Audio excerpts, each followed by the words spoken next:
বিসমিল্লাহির রহমানির রহিম। উপস্থিত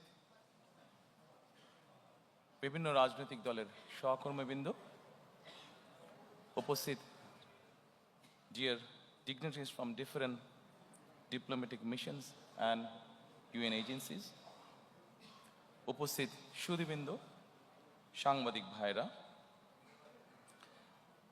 এবং প্রিয় সহকর্মীবৃন্দ, আসসালামু আলাইকুম। আমি প্রথমেই আপনাদেরকে আন্তরিক শুভেচ্ছা জানাচ্ছি। আজকে আমাদের এই অনুষ্ঠানে কষ্ট করে যোগ দেওয়ার জন্য আন্তরিক ধন্যবাদ আপনাদেরকে। আজকে ছুটির দিনে আপনাদের ছুটির যে আমেজটা সেটা হয়তো আমরা একটু বিঘ্ন ঘটিয়েছি, সেই জন্য আমি দুঃখ প্রকাশ করছি। তারপরেও আন্তরিকভাবে ধন্যবাদ। Dear diplomats, thank you so much for attending here today. Though we have interrupted your holiday probably today, but thank you again for taking the trouble to join here. Thank you so much.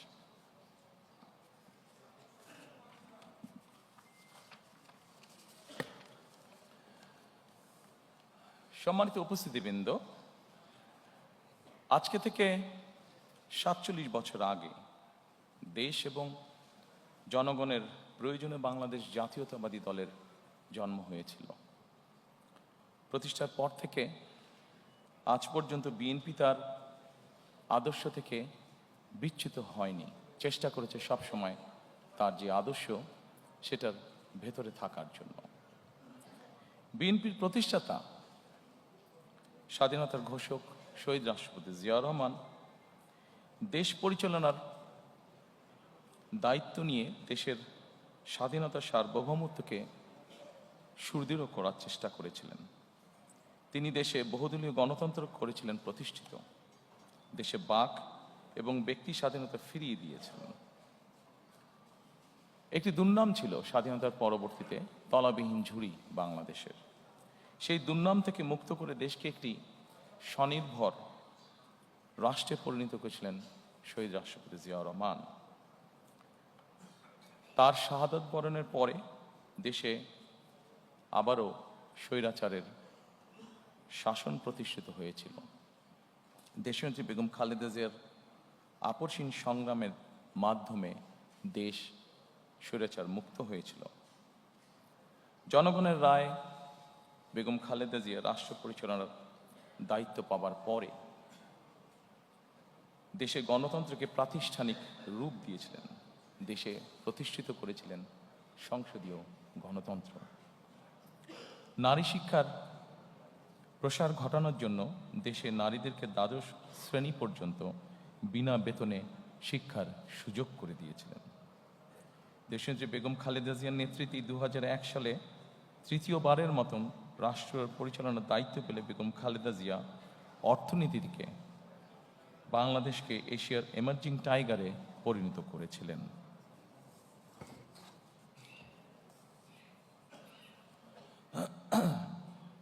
প্রিয় সহকর্মীবৃন্দ, ফ্যাসিবাদী শাসনের 1.5 দশকেরও বেশি সময় জনগণের সকল ক্ষমতা কেড়ে নেওয়া হয়েছিল। দেশকে পরিণত করা হয়েছিল একটি তাবেদার রাষ্ট্রে। দেশের সকল সাংবিধানিক প্রতিষ্ঠানগুলোকে অকার্যকর করে দেওয়া হয়েছিল। হাজারো প্রাণের বিনিময়ে বাংলাদেশ ফ্যাসিবাদ মুক্ত হয়েছে। ফ্যাসিবাদ মুক্ত বাংলাদেশে আবারও জনগণের অধিকার প্রতিষ্ঠার সুযোগ তৈরি হয়েছে। সম্মানিত উপস্থিতিবৃন্দ,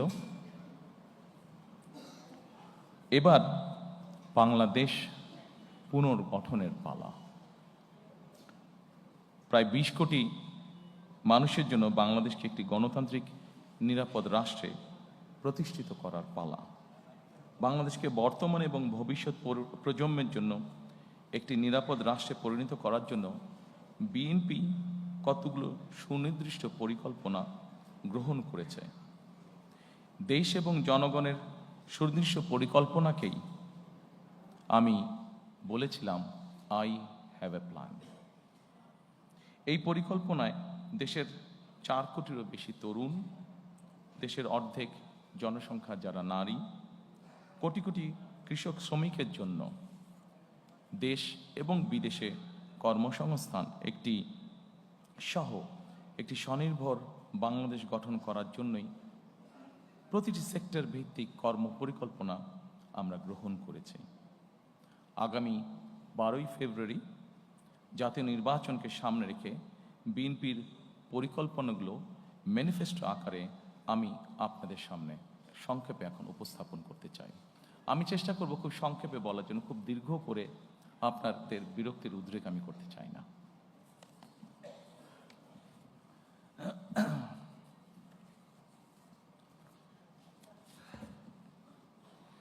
Dear friends of Diplomatic Corps, probably I'll be explaining the whole manifesto in my own language, Bangla. But I'm sure you have found that in the folder which you're holding, there's a copy in English. So it will be easy for you to understand what we will be saying in Bangla. Exactly, the whole thing is in English. So I'll request you, if you can go through the document, you will know what we have or what we are explaining in Bangla. Thank you.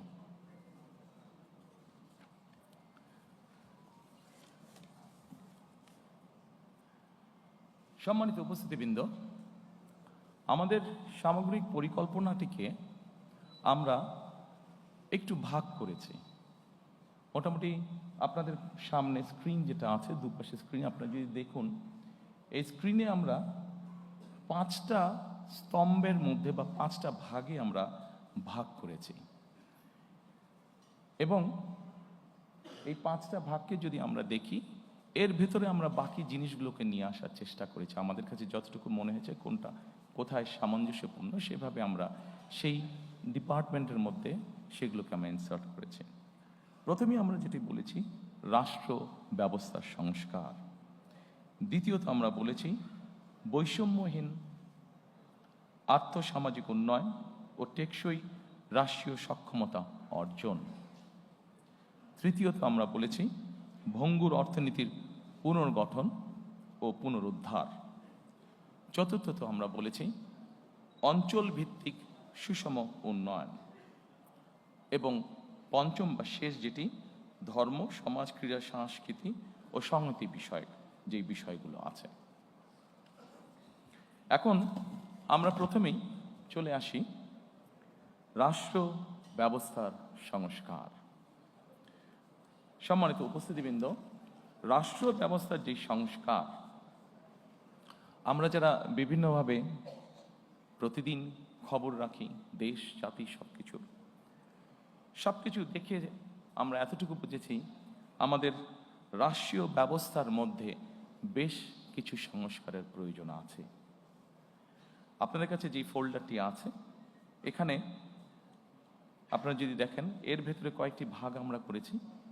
গণতন্ত্র ও জাতি গঠন, মুক্তিযুদ্ধ, অভ্যুত্থান, সাংবিধানিক সংস্কার, সুশাসন এবং স্থানীয় সরকার। আমি ডিটেইল আলোচনায় যাব না। আমি প্রথমেই শুরু করতে চাই গণতন্ত্র ও জাতি গঠন। গণতন্ত্র এবং জাতি গঠনে যদি আমরা দেখি, প্রথমেই আমরা একটি কথা সেখানে লিখেছি। যদিও গণতন্ত্র এবং জাতি গঠনের এখানে যেই বিষয়গুলো আছে, যা আমরা গত 1 বছর ধরে দেখেছি, যে সরকার গঠিত যে রিফর্ম কমিশন ছিল, সেখানে যা কিছু আলোচনা হয়েছে, তার অধিকাংশই কিন্তু আমরা অনেক বছর আগে, প্রায় 2-2.5 বছর আগে আমরা জাতির সামনে উপস্থাপন করেছি। তবে আমরা এখানে নিয়ে এসেছি প্রথমেই 31 দফা বা জুলাই সনদের বাস্তবায়ন। আমরা যখন প্রথম দেশের মানুষের সামনে 31 দফা, আমাদের 2030 ভিশন বা 27 দফা উপস্থাপন করেছিলাম, তখন 31 দফা বা জুলাই সনদের বিষয়টি তখন ছিল না। যেহেতু এটি আমাদের জাতির জন্য সব কিছু মিলে একটি অত্যন্ত জরুরি বিষয়, সেজন্য এটিকে আমরা সামনে নিয়ে এসেছি।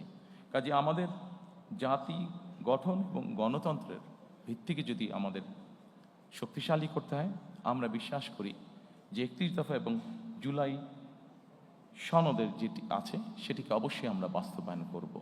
কারণ জুলাই সনদের যে মেইন বিষয়গুলো আছে, সেগুলোর সাথে আমাদের 31 দফার অনেক কিছুর মিল আছে, যা আমরা অনেক আগেই জাতির সামনে উপস্থাপন করেছিলাম। সম্মানিত উপস্থিতিবৃন্দ, অবশ্যই আমরা জানি 2024 সালে যে গণ অভ্যুত্থান হয়েছে, সেই গণ অভ্যুত্থান হয়েছিল ফ্যাসিবাদের বিরুদ্ধে। এবং এই মুহূর্তে আমরা বাংলাদেশের যে কোনো প্রান্তরে যে কোনো মানুষের সাথে যদি কথা বলি, যারা গণতন্ত্রে বিশ্বাস করে, যারা দেশের স্বাধীনতা সার্বভৌমত্বে বিশ্বাস করে, এরকম জ্ঞানসম্পন্ন যে কোনো মানুষের সাথে করি, প্রত্যেকটি মানুষ এক বাক্যে বলবে যে অবশ্যই আমরা ফ্যাসিবাদের পুনরাবৃত্তি চাই না। এবং যেহেতু আমরা ফ্যাসিবাদের পুনরাবৃত্তি চাই না, দলমত নির্বিশেষে প্রত্যেকটি মানুষ এই কথা বলবে, সেজন্যই আমরা এটিকে গুরুত্ব আরোপ করেছি। এবং এই ফ্যাসিবাদের পুনরাবৃত্তি যদি না চাই, অবশ্যই আমাদেরকে ডেমোক্রেটিক প্রসেস বা গণতন্ত্রের চর্চা আমাদেরকে অব্যাহত রাখতে হবে। আমরা জনগণের শাসনের কথা বলি, সম্মানিত উপস্থিতিবৃন্দ। জনগণের কাছে আমরা শাসনের কথা বলি, জনগণের অধিকার প্রতিষ্ঠার কথা বলি। আমি ব্যক্তিগতভাবে একজন রাজনৈতিক কর্মী হিসাবে মনে করি, বিশ্বাস করি দৃঢ়ভাবে, যে জনগণের শাসনের যদি আমাদেরকে প্রতিষ্ঠিত করতে হয়, জনগণের যদি আসলে আমরা ভাগ্যের পরিবর্তন করতে চাই, তবে একটি বিষয় আমাদেরকে নিশ্চিত করতে হবে, সেটা হচ্ছে জবাবদিহিতা বা অ্যাকাউন্টেবিলিটি। আমাদের সমাজের প্রত্যেকটি স্তরে, রাষ্ট্র পরিচালনার প্রত্যেকটি স্তরে, সরকার পরিচালনার প্রত্যেকটি স্তরে ধীরে ধীরে আমাদেরকে অ্যাকাউন্টেবিলিটি বা জবাবদিহিতা আমাদেরকে প্রতিষ্ঠিত করতে হবে। অর্থাৎ যারা যে দায়িত্বে থাকবেন তাদেরকে অবশ্যই জনগণের কাছে কোনো না কোনোভাবে তাদের কাজের জন্য জবাবদিহিতা করতে হবে, অ্যাকাউন্টেবল থাকতে হবে তাদেরকে। আমরা যদি বিগত 16-17 বছরে যা হয়েছে আমরা দেখেছি, খুব সহজে আমরা একটি কথা বলতে পারবো, যেহেতু ভোটই ছিল না, দেশে নির্বাচন ব্যবস্থাই ছিল না, ফলে জবাবদিহিতাও ছিল না। এবং জবাবদিহিতা ছিল না বলেই আমরা অপশাসন দেখেছি, জবাবদিহিতা ছিল না বলেই আমরা দুর্নীতি দেখেছি ট্রিমেন্ডাস হারে। সম্মানিত উপস্থিতিবৃন্দ, আমাদেরকে জবাবদিহিতা যদি নিশ্চিত করতে হয়, গণতন্ত্রকে যদি নিশ্চিত করতে হবে, তবে অবশ্যই আরেকটি বিষয় আমাদেরকে নিশ্চিত করতে হবে, যেটি বিএনপির একটি ট্র্যাডিশন, যেটি বিএনপি যখনই রাষ্ট্র পরিচালনার সুযোগ পেয়েছে, সবসময় বিএনপি চেষ্টা করেছে এই প্র্যাকটিসটিকে অব্যাহত রাখতে। গণমাধ্যম এবং মত প্রকাশের স্বাধীনতা, কারণ গণমাধ্যমের স্বাধীনতা যদি না থাকে, মত প্রকাশের স্বাধীনতা যদি না থাকে, তাহলে অবশ্যই জবাবদিহিতাকে আমরা ধরে রাখতে পারবো না। এবং সেই জন্যই রাজনৈতিক কর্মী হিসাবে এবং আমার দলের অবস্থান থেকে আমরা দৃঢ়ভাবে যে কোনো মূল্যে এই ব্যাপারটিকে নিশ্চিত করতে চাই।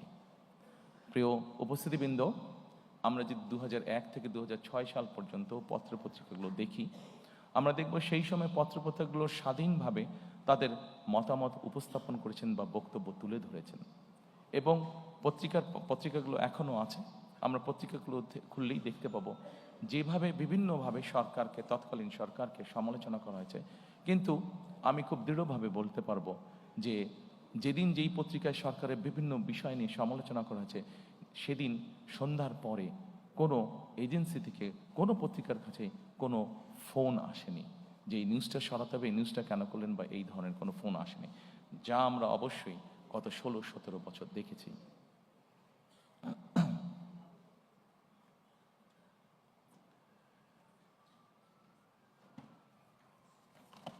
সম্মানিত উপস্থিতিবৃন্দ, এরপরে আমি মুক্তিযুদ্ধ এবং গণ অভ্যুত্থান, আমাদের রাষ্ট্র ব্যবস্থার দ্বিতীয় যেই স্তম্ভটি বা গুরুত্বপূর্ণ বিষয়, আমি সেখানে যেতে চাইছি।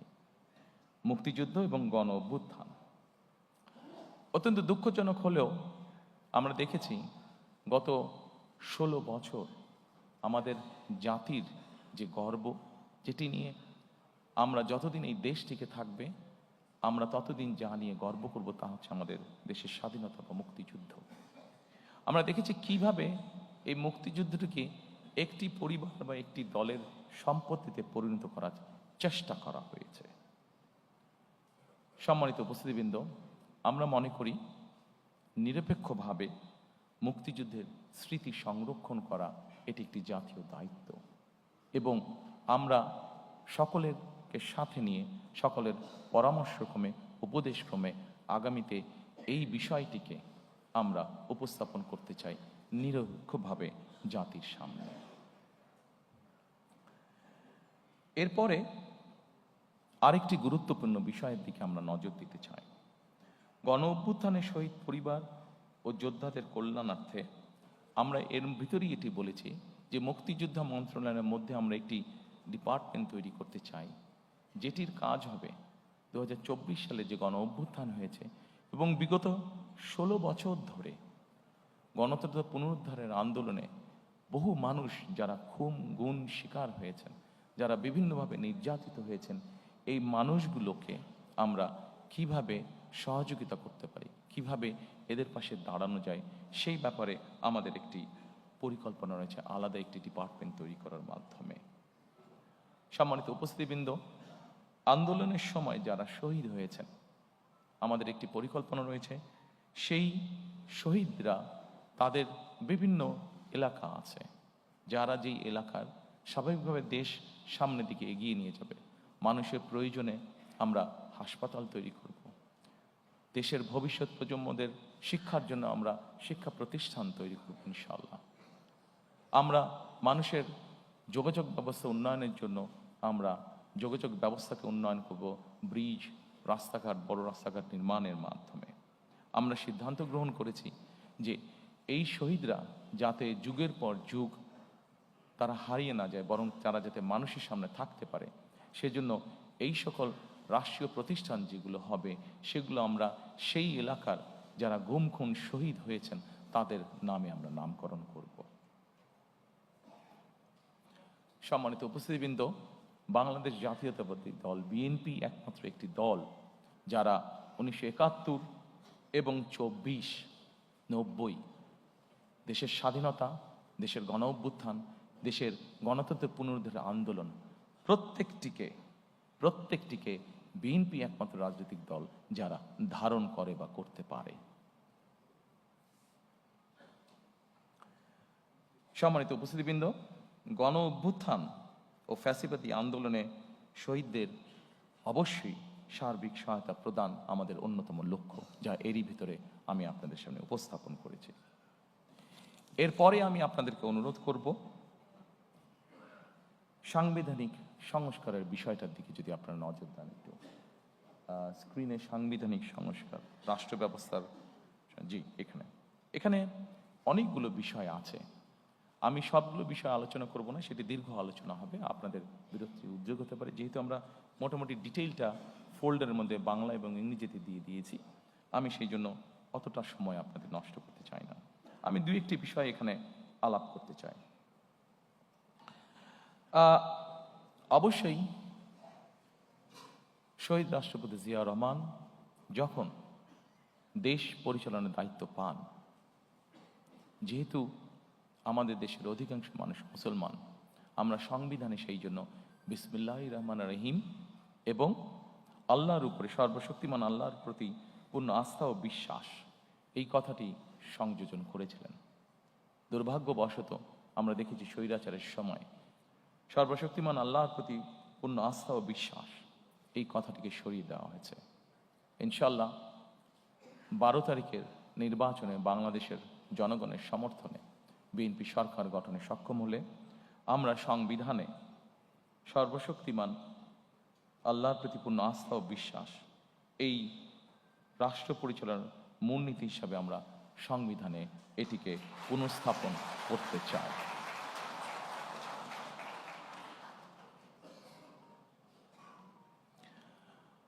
সম্মানিত উপস্থিতিবৃন্দ, আমরা যেহেতু প্রথমে আমি বলেছি যে বাংলাদেশকে যদি গণতান্ত্রিক ভিত্তির উপর প্রতিষ্ঠিত করতে হয়, তাহলে অবশ্যই আমাদেরকে যে কোনো মূল্যে গণতান্ত্রিক অর্থাৎ ভোট প্রদানের যে চর্চা, ভোটিং রাইট বা ভোট যেই বিষয়টি, এটিকে আমাদের অব্যাহত রাখতে হবে এবং অবশ্যই নিরপেক্ষ ভোট, যেই ভোটের উপরে, যেই ভোট ব্যবস্থার উপরে, যেই ভোট প্রক্রিয়ার উপরে বাংলাদেশের মানুষের আস্থা থাকবে, এইরকম ভোট। এবং বাংলাদেশের মানুষের মনে করার কারণ আছে এরকম একটি নির্বাচন, কারণ অতীতে আমরা দেখেছি 91 সাল, 96 সাল, 2001 সাল যদি আমরা বিবেচনা করি, বাংলাদেশের মানুষ দৃঢ়ভাবে বিশ্বাস করে যে একটি নিরপেক্ষ নির্বাচনের নিশ্চয়তা একমাত্র একটি অরাজনৈতিক সরকার অর্থাৎ তত্ত্বাবধায়ক সরকার বা কেয়ারটেকার সরকারই এনশিওর করতে পারে। এবং সেই জন্যই আমরা যখন আমাদের 31 দফা উপস্থাপন করেছিলাম, সেই সময় আমরা বলেছি আমরা কেয়ারটেকার সরকার আবার দেশে পুনঃপ্রতিষ্ঠিত করতে চাই। এবং পরবর্তীতে বিষয়টি অনেকেই বলেছেন, বিষয়টি বর্তমান সরকার কর্তৃক যে সংস্কার কমিশন হয়েছে সেখানেও আলোচিত হয়েছে। তবে সম্মানিত উপস্থিতিবৃন্দ, অবশ্যই আমার দলের একজন সদস্য হিসাবে আমি এই ক্রেডিট নিতেই চাইব যে বাংলাদেশে সবচেয়ে প্রথম আমরাই এই কথাটি বলেছি, অর্থাৎ স্বৈরাচারের সময় আমরা যে 31 দফা উপস্থাপন করেছি আজ থেকে প্রায় 2.5 বছর আগে, সেখানে আমরা পরিষ্কারভাবে বলেছি বিএনপি দেশ পরিচালনার সুযোগ পেলে এবং বিএনপির হাতে সেই পরিমাণ সংসদীয় আসনের শক্তি থাকলে আমরা অবশ্যই তত্ত্বাবধায়ক সরকারকে পুনঃপ্রতিষ্ঠিত করব। সম্মানিত উপস্থিতিবৃন্দ, আমরা আমাদের 31 দফার মাধ্যমে একটি প্রস্তাব জাতির সামনে অনেক আগেই দিয়েছিলাম। সেই প্রস্তাবটি হচ্ছে যে ব্যক্তি প্রধানমন্ত্রী হবেন তার মেয়াদ 10 বছরের বেশি হবে না। পরবর্তীতে সরকার কর্তৃক গঠিত যে রিফর্ম কমিশন, সেখানে অন্য অনেক দল আলোচনা করেছে, বাট এই কথাটি সর্বপ্রথম বিএনপি করেছিল, এটা ডকুমেন্টেড। কাজেই এটির ক্রেডিটও আমরা অবশ্যই গ্রহণ করতে চাই এবং আমরা ইনশাল্লাহ সরকার গঠনে সক্ষম হলে আমরা অবশ্যই দেশের আইনের মধ্যে এই বিষয়টি প্রবর্তন করব যে একজন ব্যক্তি ম্যাক্সিমাম 10 বছর তার প্রধানমন্ত্রী হিসেবে তার কার্যকাল থাকবে। সম্মানিত উপস্থিতিবৃন্দ, সাংবিধানিক যে সংস্কার অনেক কিছু আছে, আমাদের অনেক কিছু হয়তো করা প্রয়োজন আছে। তারপরেও একটি বিষয় নিয়ে সুশীল সমাজের মধ্যে, সাংবাদিক নেতৃবৃন্দের মধ্যে সহ বিভিন্ন জায়গায় আলোচনা ছিল অনেক সময়, সেটি হচ্ছে সংবিধানের 70 অনুচ্ছেদ। এটি নিয়ে অনেক তর্ক বিতর্ক, ডিবেট, অনেক কিছু ছিল।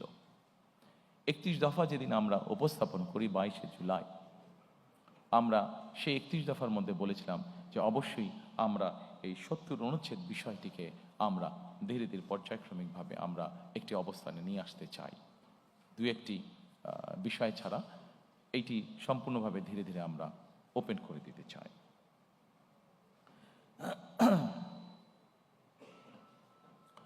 সম্মানিত উপস্থিতিবৃন্দ, আমরা সকল সময় মনে করি, বাংলাদেশ জাতীয়তাবাদী দল মনে করে, আমরা আমাদের 31 দফার মাধ্যমে সেটি উপস্থাপন করেছি। আমরা বিভিন্ন সময় আমাদের বিভিন্ন বক্তব্য সেটা উপস্থাপন করেছি। আমরা মনে করি আমরা যারা প্রতিদিনকার রাজনীতি করি, এই যে সংসদে 300 আসন, এই 300 আসনে যারা সদস্য নির্বাচিত হবেন তারা প্রতিদিনকার রাজনীতি করছেন, কিন্তু এই প্রতিদিনকার রাজনীতির বাইরেও সমাজে অনেক মানুষ আছেন, চিকিৎসক হতে পারেন, লয়ার হতে পারেন, সাংবাদিক হতে পারেন, সিভিল সোসাইটির বিভিন্ন পর্যায়ের মেম্বার হতে পারেন, যাদেরও দেশের সম্পর্কে বা দেশ গঠন সম্পর্কে তাদের মূল্যবান মতামত বা উপদেশ অবশ্যই থাকতে পারে। কন্ট্রিবিউট করার মতন তাদেরও, দেশ গঠনে কন্ট্রিবিউট করার মতন তাদেরও অবস্থান অবশ্যই থাকতে পারে। আমরা সেই জন্যই চেয়েছি যে এই মানুষগুলোর মধ্যে থেকেও যারা চান তাদেরকে আমরা দেশ পুনর্গঠন বা রাষ্ট্র পুনর্গঠন প্রসেসের মধ্যে ইনভলভ করার জন্য, এবং সেজন্যই আমরা যখন প্রথম 31 দফা উপস্থাপন করেছি সেই সময় অন্য আর কোনো দল বলার আগে আমরা সেই সময় বলেছিলাম যে দেশে আমরা উচ্চ কক্ষ, সংসদে উচ্চ কক্ষ প্রবর্তন করতে চাই। আমরা চাই বাংলাদেশে সমাজের সকল শ্রেণী পেশা, শুধু রাজনীতিবিদ নয়, রাজনীতিবিদদের বাইরেও যে সকল ব্যক্তি আছেন যারা কন্ট্রিবিউট করতে পারেন, সকলের মতামতের ভিত্তিতে, সকলের পরামর্শের ভিত্তিতে আমরা ধীরে ধীরে দেশকে সামনের দিকে পুনর্গঠন করতে চাই। সম্মানিত উপস্থিতিবৃন্দ, এই সাংবিধানিক সংস্কার প্রক্রিয়ার মধ্যে আরো অনেকগুলো পয়েন্ট আছে যা আপনারা দেখতে পাচ্ছেন, তবে আমি মনে করি সকল পয়েন্টগুলো এখানে হয়তো আলোচনা করলে অনেক দীর্ঘ সময় লাগবে। আমি সবকিছু হয়তো আজকে এখানে আলোচনা করছি না। এরপরে আমি আপনাদেরকে আমন্ত্রণ জানাবো সুশাসন। আমাদের রাষ্ট্র ব্যবস্থার সংস্কারের মধ্যে আরেকটি চ্যাপ্টার আছে, সেটি হচ্ছে সুশাসন। সম্মানিত উপস্থিতিবৃন্দ, আমরা যত পরিকল্পনাই গ্রহণ করি না কেন, সকল পরিকল্পনা যদি আমাদের বাস্তবায়ন করতে হয়, যে কোনো প্ল্যান আমরা গ্রহণ করি, এটাকে যদি ইমপ্লিমেন্ট করতে হয়, তাহলে অবশ্যই সুশাসন বলতে যা বোঝায় বা রুল অফ ল বলতে যা বোঝায়, সেটি আমাদেরকে যে কোনো মূল্যে বাস্তবায়ন করতে হবে। একটি সরকার যদি সুশাসন দিতে না পারে, তাহলে তার কোনো পরিকল্পনা যেমন বাস্তবায়ন হবে না, জনগণেরও কোনো লাভ হবে না। এবং সেজন্যই সুশাসনের মধ্যে একটি অন্যতম বিষয় হচ্ছে দুর্নীতির দমন বা দুর্নীতির যে করাল ক্লাস, দুর্নীতির যে প্রভাব, যে বিস্তার আমরা গত 2 যুগ ধরে প্রায় দেখেছি, সেই বিস্তারকে যে কোনো মূল্যে রোধ করা।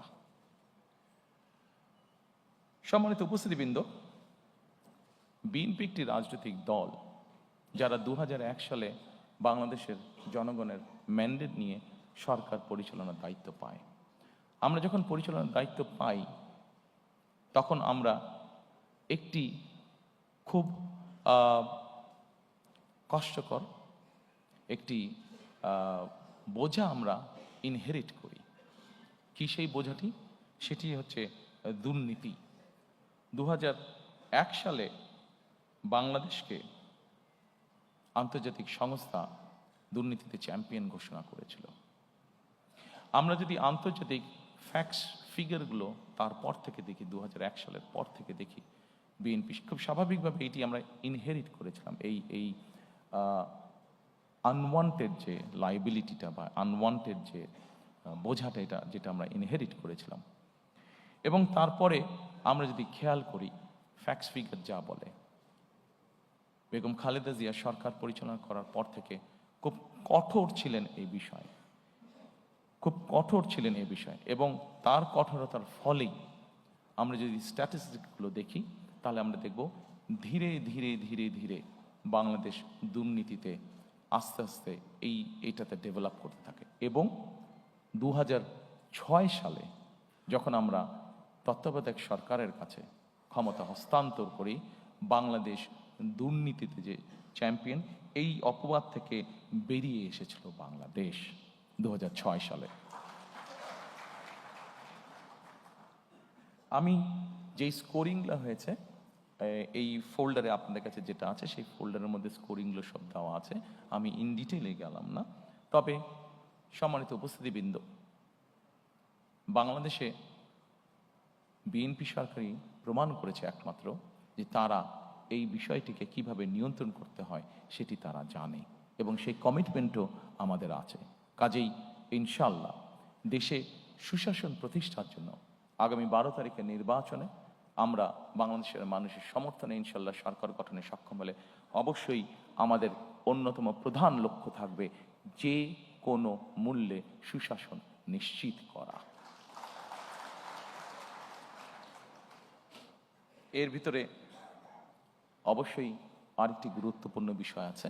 আপনারা যদি এই পেজের সুশাসন, এই পেজটির একদম নিচে চলে যান, সেটি হচ্ছে ন্যায়পাল নিয়োগ, যেটি আমাদের অন্যতম লক্ষ্য, ন্যায়পাল নিয়োগ করা, যার মাধ্যমে আমরা আমাদের সুশাসনকে নিশ্চিত করার এক ধাপ এগিয়ে যাব।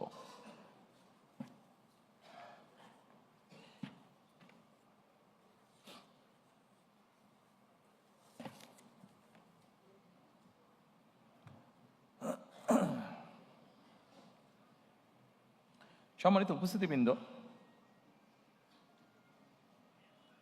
বিগত 16 বছর ধরে রাজনৈতিক দল হিসেবে বিএনপি একটি দল, যেই দলের নেতা, কর্মী, সমর্থক সহ বহু মানুষ গুম, খুন, অত্যাচারের শিকার হয়েছে, নির্যাতনের শিকার হয়েছে। একটি রাজনৈতিক দলের সদস্য হিসাবে আজকে এখানে আমন্ত্রিত সকল অতিথির সামনে আমরা বলতে চাই, অবশ্যই আমরা চাই না যে ঘটনার ভেতর দিয়ে, যে বিভীষিকার ভেতর দিয়ে বিএনপি গিয়েছে, সেই ঘটনার আবার পুনরাবৃত্তি বাংলাদেশে হোক। কারণ এই ঘটনার যদি পুনরাবৃত্তি হয়, তাহলে কোনোভাবেই শান্তি প্রতিষ্ঠিত করা সম্ভব না। আমরা ক্ষতিগ্রস্ত হয়েছি, আমাদের নেতাকর্মীরা পঙ্গুত্ব বরণ করেছে, সহায় সম্পত্তি হারিয়েছে, কিন্তু প্রতিশোধ কখনো শান্তি এনে দিতে পারে না, প্রতিশোধ কখনোই ভালো কিছু এনে দিতে পারে না। এবং সেজন্যই আমরা মনে করি সর্বস্তরে যত দ্রুত সম্ভব দ্রুততার সাথে সর্বস্তরে আইনের শাসন প্রতিষ্ঠিত করাই একমাত্র এই দেশ এবং জাতিকে রক্ষা করতে পারে। একই সাথে 2024 সালের যে আন্দোলন হয়েছিল, সেখানে বৈষম্য নামক এই শব্দটি অত্যন্ত গুরুত্বপূর্ণ ছিল। আমরা চাই, আমাদের ইচ্ছা, আমাদের লক্ষ্য, আমাদের হাতে দেশ পরিচালনার সুযোগ থাকলে আমাদের সর্বশক্তি দিয়ে আমরা চেষ্টা করব মেরিটোক্রেসির বাংলাদেশ বিনির্মাণ করার জন্য। অর্থাৎ প্রিয় সহকর্মীবৃন্দ, প্রিয় উপস্থিতিবৃন্দ, একটি বিষয় আজকে আমাদেরকে অনুধাবন করতে হবে। একটি রাজনৈতিক সরকার হিসাবে আমরা যদি সঠিক ব্যক্তিকে সঠিক জায়গায় নিয়োগ দিতে না পারি, একটি রাজনৈতিক দল হিসাবে আমাদের পরিকল্পনা আছে। আমরা এমন কোনো ব্যক্তিকে যদি এমন কোনো জায়গায় নিয়োগ দিই যার যোগ্যতা তার নেই, তাহলে সবচেয়ে আগে ক্ষতিগ্রস্ত হবে আমার সেই রাজনৈতিক সরকার, কারণ আমার পরিকল্পনা বাস্তবায়নের যোগ্যতাই তার নেই। ফলে ক্ষতিগ্রস্ত হবে দেশ, ক্ষতিগ্রস্ত হবে দেশের জনগণ। সেজন্য আমরা দৃঢ়ভাবে বিশ্বাস করি, দেশকে যদি পুনর্গঠন করতে হয়, দেশকে যদি সামনের দিকে নিয়ে যেতে হয়, অবশ্যই আমাদেরকে মেরিটোক্রেসি অর্থাৎ মেধাকে আমাদের অবশ্যই প্রায়োরিটি দিতে হবে। যার যেই যোগ্যতা যেখানে, তাকে আমরা দিতে পারি। ব্যক্তিগতভাবে আমি বিশ্বাস করি যে আমি যখন একজন মেধাবীকে, সে যেই রাজনৈতিক আদর্শে বিশ্বাস করুক না কেন, আমি যদি একজন মেধাবীকে তার নিজের জায়গায় পৌঁছতে সাহায্য করি, তখন সে কিন্তু একটি বিষয়ে চিন্তা ভাবনা করবে যে আজকে বিএনপি সরকার ছিল বলেই আমি আমার মেধার শক্তিতে এখানে আসতে সক্ষম হয়েছি। কাজেই বিএনপি সরকার নিরপেক্ষতা নিশ্চিত করেছে। কাজেই আমি চেষ্টা করব যে বিএনপি সরকার নিরপেক্ষভাবে যাতে তার কাজ করতে পারে, সেই চেষ্টা আমি করব। পুরো বিষয়টাকে আমি এইভাবে দেখি এবং সেই জন্যই আমি মনে করি যে যেইটা যোগ্য, যে আর যেই মেধা আছে, তাকে সেভাবেই সুযোগ দেওয়া উচিত।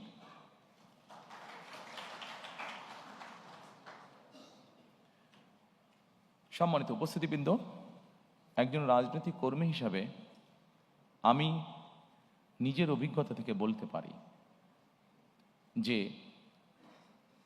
বিচার বিভাগকে কিভাবে নিয়ন্ত্রণ করা হয়েছিল বিগত স্বৈরাচারের সময়। আমি, আমার মা, আমার পরিবার, আমরা এই বিচার বিভাগের নির্যাতনের ভিতর দিয়ে আমরা গিয়েছি।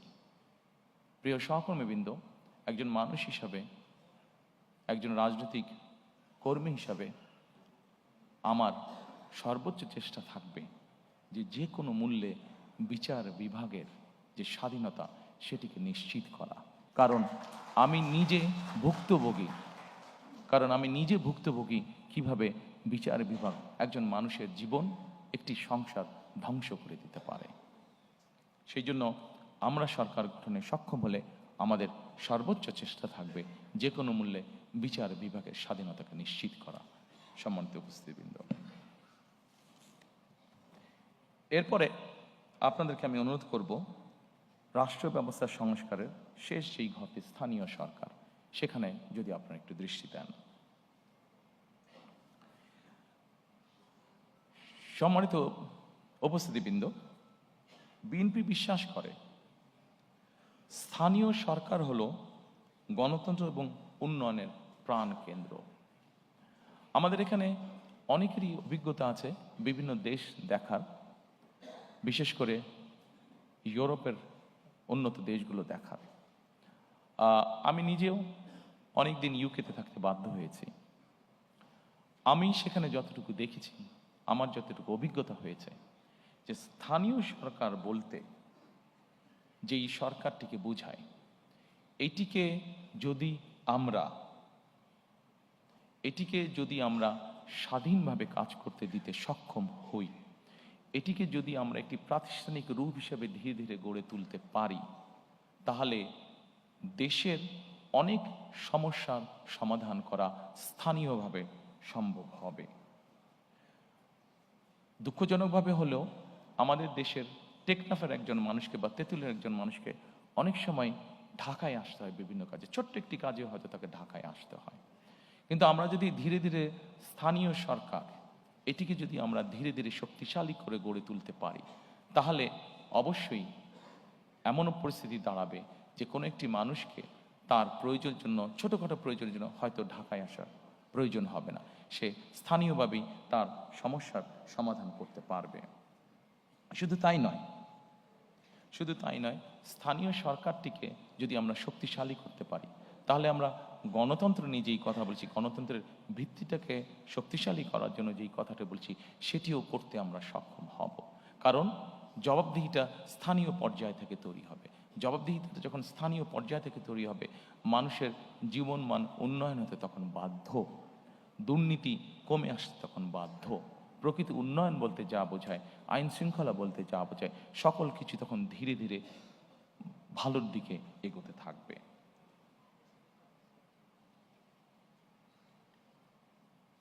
সেই জন্য সম্মানিত উপস্থিতিবৃন্দ, আমরা চাই স্থানীয় সরকারগুলোতে পর্যাপ্ত অর্থ প্রদান করা এবং সেটির মাধ্যমে জনগণের ক্ষমতাকে ধীরে ধীরে শক্তিশালী করা, ধীরে ধীরে প্রতিষ্ঠিত করা। আমরা 20 কোটি মানুষের দেশ, ঢাকা থেকে আমরা কখনোই সার্বিকভাবে দেশের উন্নয়ন করতে সক্ষম হব না। আমাদেরকে যে কোনো মূল্যে অবশ্যই চেষ্টা করতে হবে যাতে করে আমরা স্থানীয় সরকারকে শক্তিশালী করতে পারি, জবাবদিহিতা তৈরি করতে পারি এবং লোকাল যেই সমস্যাগুলো আছে সেগুলো যাতে স্থানীয় পর্যায়ে আমরা ধীরে ধীরে সমাধান করতে পারি। সম্মানিত উপস্থিতিবৃন্দ, এরপরে আমি আপনাদেরকে আমন্ত্রণ করব আমাদের দ্বিতীয় স্তম্ভ বা দ্বিতীয় পিলারটি দেখার জন্য, যেটাকে আমরা নামকরণ করেছি বৈষম্যহীন আর্থ সামাজিক উন্নয়ন ও টেকসই রাষ্ট্রীয় সক্ষমতা অর্জন।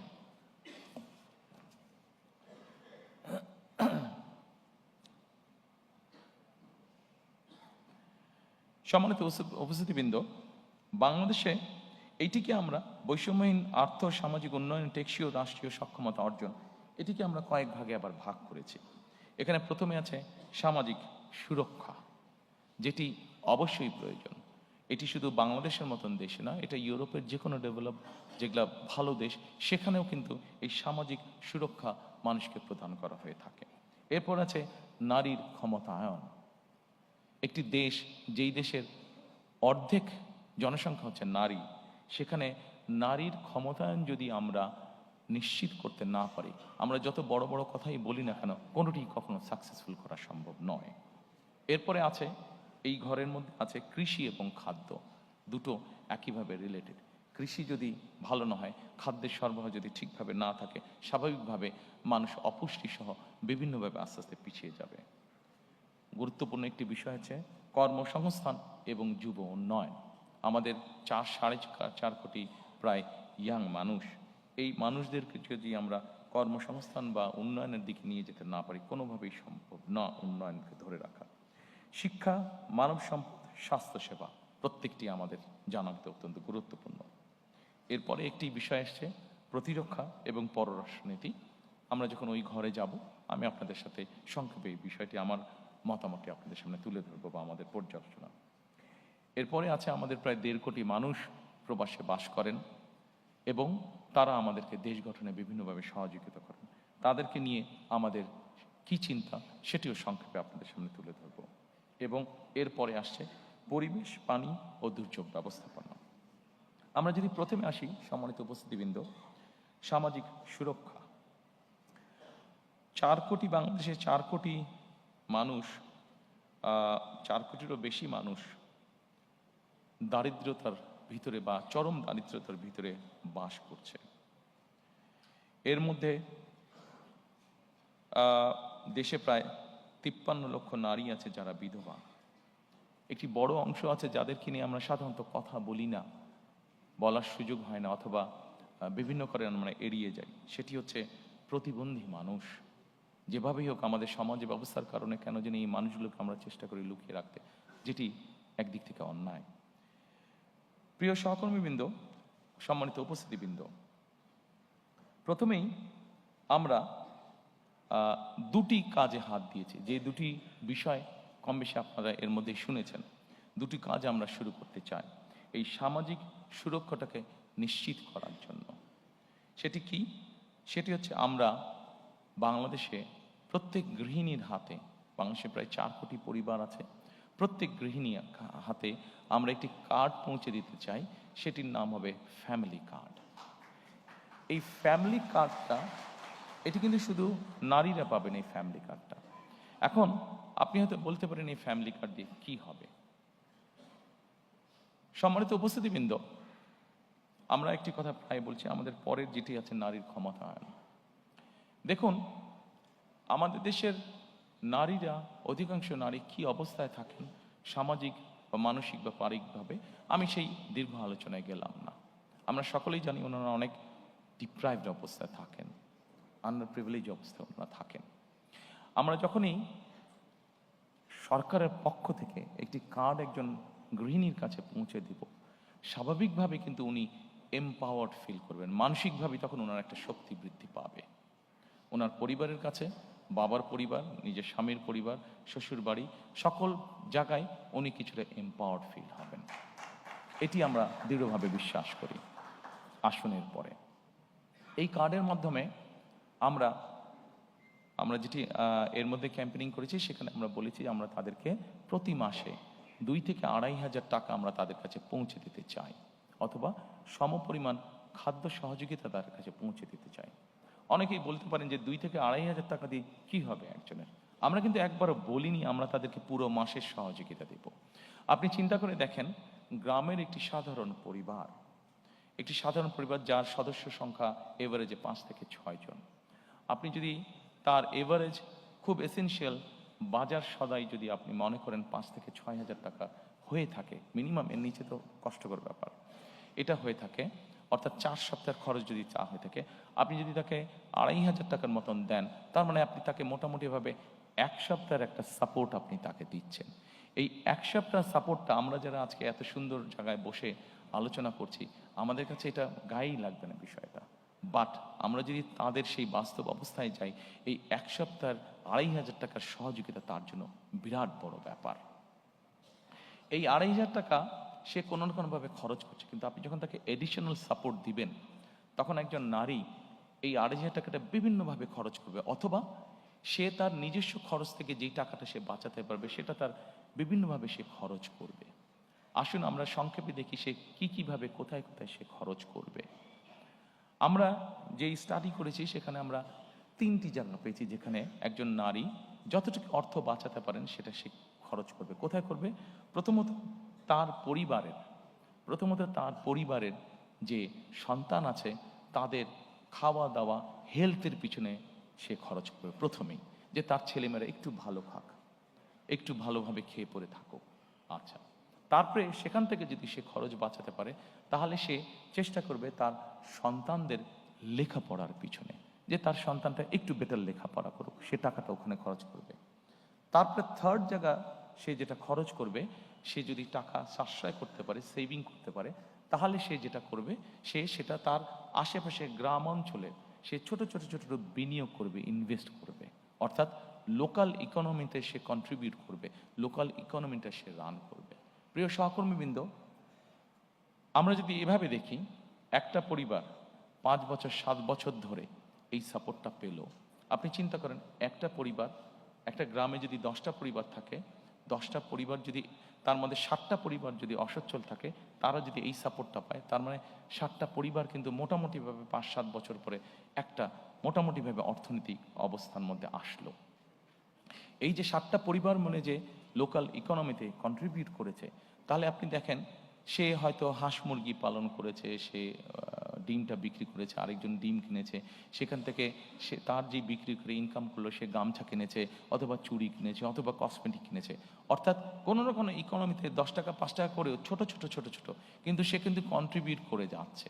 অর্থাৎ দিনের পর দিন, মাসের পর মাস, বছরের পর বছর যখন এইভাবে লোকাল ইকোনমিতে আপনি রিসোর্স পাম্প করতে থাকবেন, তখন কিন্তু আস্তে আস্তে পুরো ইকোনমিটা অনেক ভাইব্রেন্ট হওয়া ধরবে। আপনি একটা গ্রামকে এভাবে আপনি মোটামুটিভাবে একটা ভালো অবস্থানে নিয়ে আসলেন। আস্তে আস্তে ওই ইউনিয়নটা, আস্তে আস্তে উপজেলাটা, আস্তে আস্তে জেলাটা, আস্তে আস্তে বিভাগটা, আস্তে আস্তে সকল বিভাগ, অর্থাৎ 7 বছর পরে কিন্তু আপনি অনেক বেটার একটি চিত্র পাবেন। অন্তত আমাদের স্টাডি আমাদেরকে তাই বলছে। সেজন্যই আমরা মনে করি এই ফ্যামিলি কার্ডটা হতে পারে শুনতে খুব ছোট লাগছে, কিন্তু এটার লং টার্ম পজিটিভ এফেক্ট অনেক অনেক অনেক বড় হবে ইনশাল্লাহ।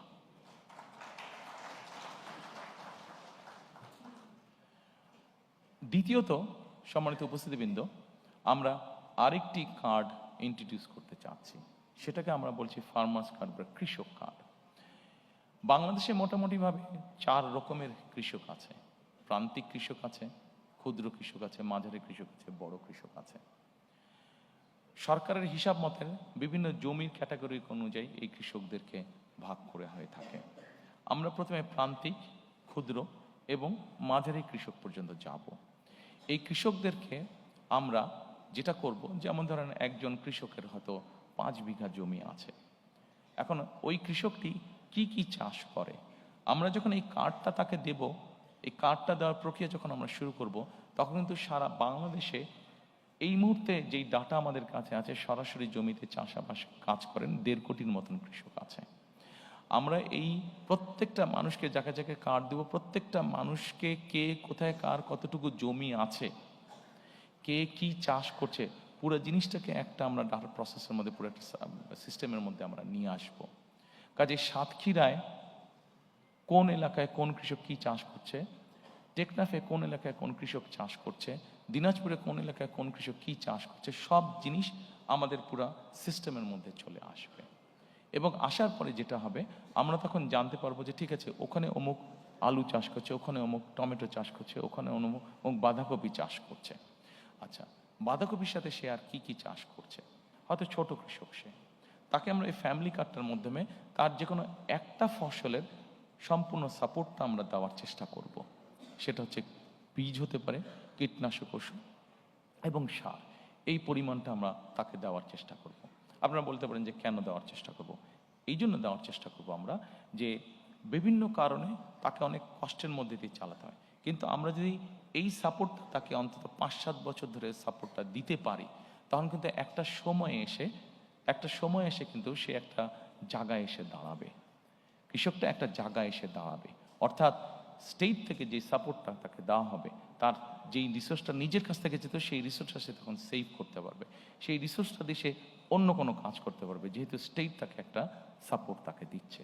এবং we have reason to believe যে এক সময় গিয়ে এই কৃষকটা একজন সচ্ছল কৃষক হিসাবে দাঁড় করাতে পারবে নিজেকে। এবং সেই জন্যই আমরা এই কৃষক কার্ডটা দিতে চাচ্ছি।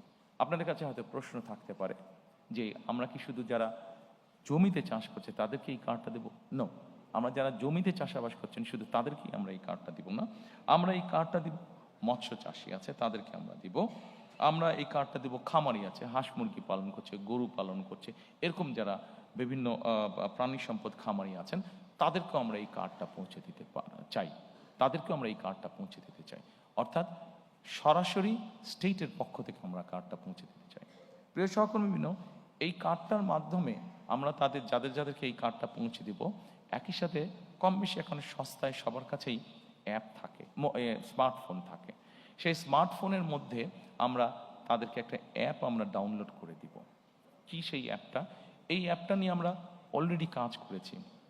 বাংলাদেশি একজন সায়েন্টিস্ট, উনি অস্ট্রেলিয়াতে থাকেন, ওই ভদ্রলোক কাজ করছেন এইটা নিয়ে। এর মধ্যে প্রায় 350 প্রায় 500-র মতন কৃষক তার সাথে কানেক্টেডও আছেন। আচ্ছা, এই কৃষকদের সুবিধাটা কি হচ্ছে? যেমন ধরেন বগুড়াতে কোনো একটি উপজেলায় একজন কৃষক আছে, সে আগামীকাল তার জমিতে সার ছিটাবে। এখন আগামীকাল বৃষ্টি হবে কি হবে না, সে একটা ডিলিমার মধ্যে আছে। সে যেটা করতে পারবে, তার কাছে যখন আমরা ওই অ্যাপটা দিয়ে দিব, সেই অ্যাপটা দিয়ে সে চেক করে নিতে পারবে যে কালকে বৃষ্টি হবে কি না। যদি বৃষ্টি হয় সে সারটা দিবে না, যদি বৃষ্টি না হয় তাহলে সে সারটা দিবে, তার ফলে তার সারটা ধুয়ে যাবে না। আমরা এই কার্ডের মাধ্যমে আমরা ওই সিস্টেমটাকে ইন্ট্রোডিউস করে আনতে চাচ্ছি। শুধু এটা নয়, আমরা তাকে স্মার্টফোনের মাধ্যমে আরেকটি অ্যাপও তাকে আমরা সহযোগিতা করব। কি সেই অ্যাপটা? সেই অ্যাপটা হচ্ছে তার ফোনটা যদি সে তার ফসলের উপরে ধরে, তার ফসলের হেলথের কি অবস্থা, কোনো রোগ বালাই কোনো হয়েছে কিনা ফসলে, সেই জিনিসটাও সে তখন জানতে পারবে। যদিও কৃষকদের নিজেদের একটা অভিজ্ঞতা আছে, কিন্তু আমরা এই অ্যাপটাও ডেভেলপ করেছি, যেটা ধীরে ধীরে ধীরে ধীরে আমরা সারা দেশের সকল কৃষকের কাছে পৌঁছে দিব। কাজেই এই সুবিধাগুলো আছে। এর বাইরে বিমার সুবিধা আছে, এর বাইরে কার্ডটা থাকলে তার জন্য কৃষি লোনের সুবিধা আছে। এই সুবিধাগুলো থাকবে, নর্মাল যেগুলো আছে এই সুবিধাগুলো থাকবেই তাদের কাছে।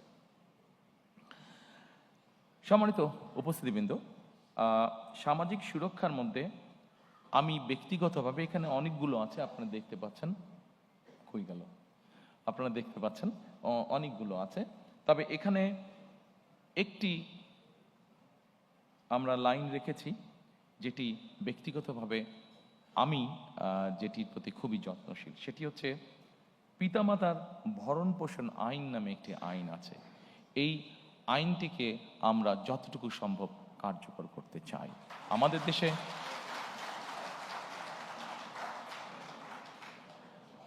দেশে এরকম অনেক বৃদ্ধ পিতামাতা আছেন যাদেরকে অনেক সময় যে কোনো কারণে সন্তানরা দেখতে চায় না বা ভরণ পোষণ করে না, কিন্তু রাষ্ট্রের পক্ষ থেকে কিভাবে বৃদ্ধ পিতামাতাদের পাশে দাঁড়ানো যায়, কিভাবে তাদেরকে সহযোগিতা করা যায়, এ ব্যাপারে আমাদের পরিকল্পনা রয়েছে। আমরা আশা করি আমরা ইনশাল্লাহ দেশ পরিচালনার সুযোগ পেলে পরে আপনারা যারা আজকে উপস্থিত আছেন, এই কাজটিতে যখন আমরা হাত দিব, আপনারা যারা সিনিয়র সিটিজেন আছেন আমাদেরকে সহযোগিতা করবেন। Thank you.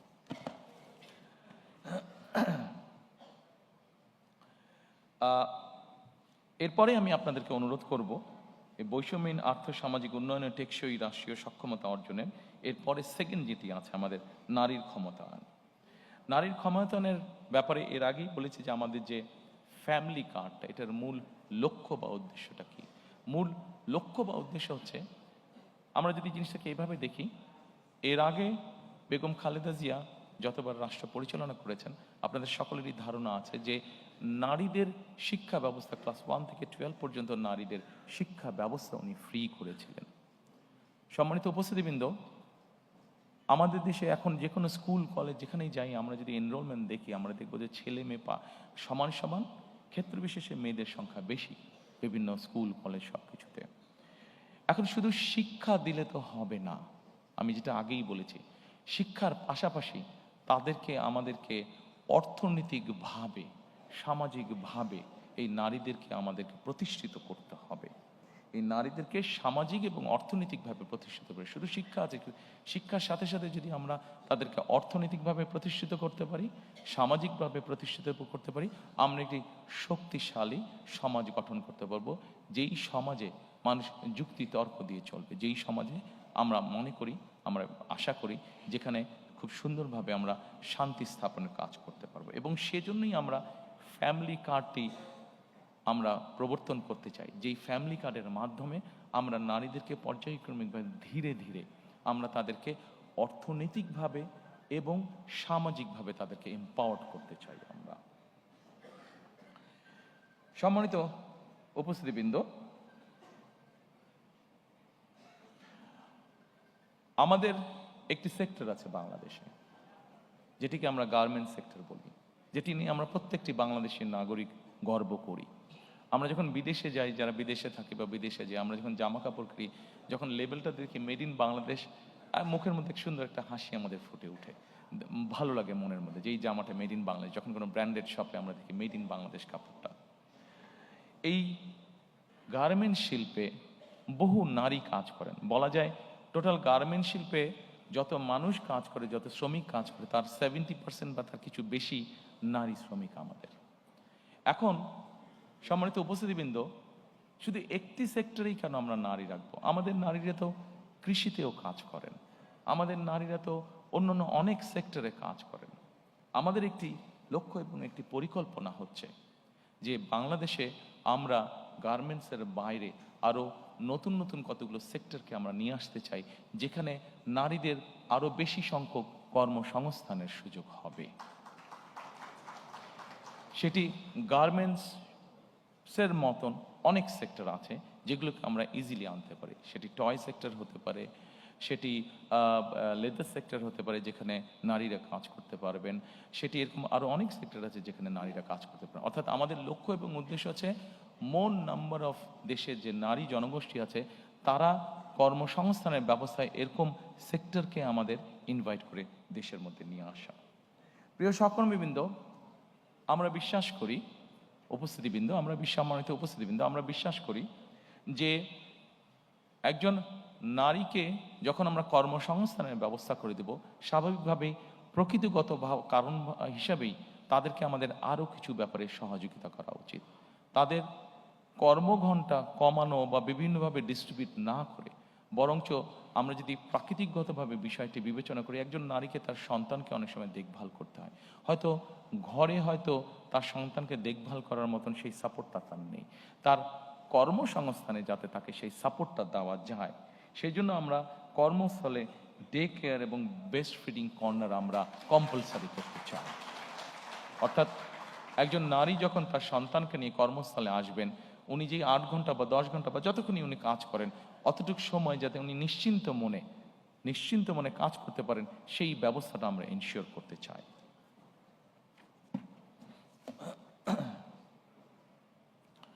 সম্মানিত উপস্থিতিবৃন্দ, আমি মনে হয় আপনাদের বিরক্তির উদ্রেক হচ্ছি না, আমি চেষ্টা করছি সংক্ষেপে রাখার জন্য আমার আলোচনাটা, উপস্থাপনাটা।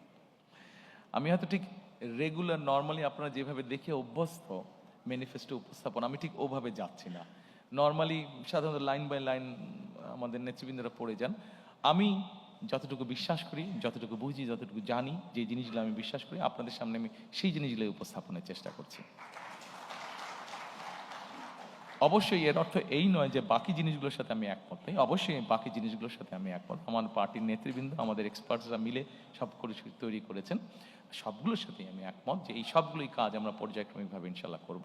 তবে এখানে যেই বিষয়গুলো আমার কাছে বেশি ভালো লেগেছে বা বেশি পছন্দ, সেই বিষয়গুলো আপনাদের সামনে আমি সংক্ষেপে উপস্থাপন করছি।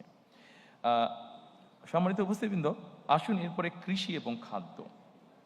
কৃষির ব্যাপারে কৃষক কার্ড নিয়ে আমি আপনাদেরকে কিছুটা বলেছি। এই কৃষক কার্ড আমরা বিশ্বাস করি কৃষি এবং কৃষককে একটা খুব স্ট্রং সাপোর্ট দিবে, যেটি লং রানে আমাদের কৃষি এবং কৃষককে গড়ে তুলতে আমাদের জন্য, দেশের জন্য এটা ভালো হবে। আমরা এর মধ্যে একটি সিদ্ধান্ত গ্রহণ করেছি, যেটি আমরা 91 সালেও কাজটি করেছিলেন দেশনেত্রী খালেদা জিয়া যখন উনি সরকার গঠন করেন। এইবার ইনশাল্লাহ 12 তারিখে আমরা সরকার গঠনে সক্ষম হলে 10,000 টাকা পর্যন্ত কৃষি ঋণ, সেটিকে আমরা সুদ সহ মওকুফ করতে চাই।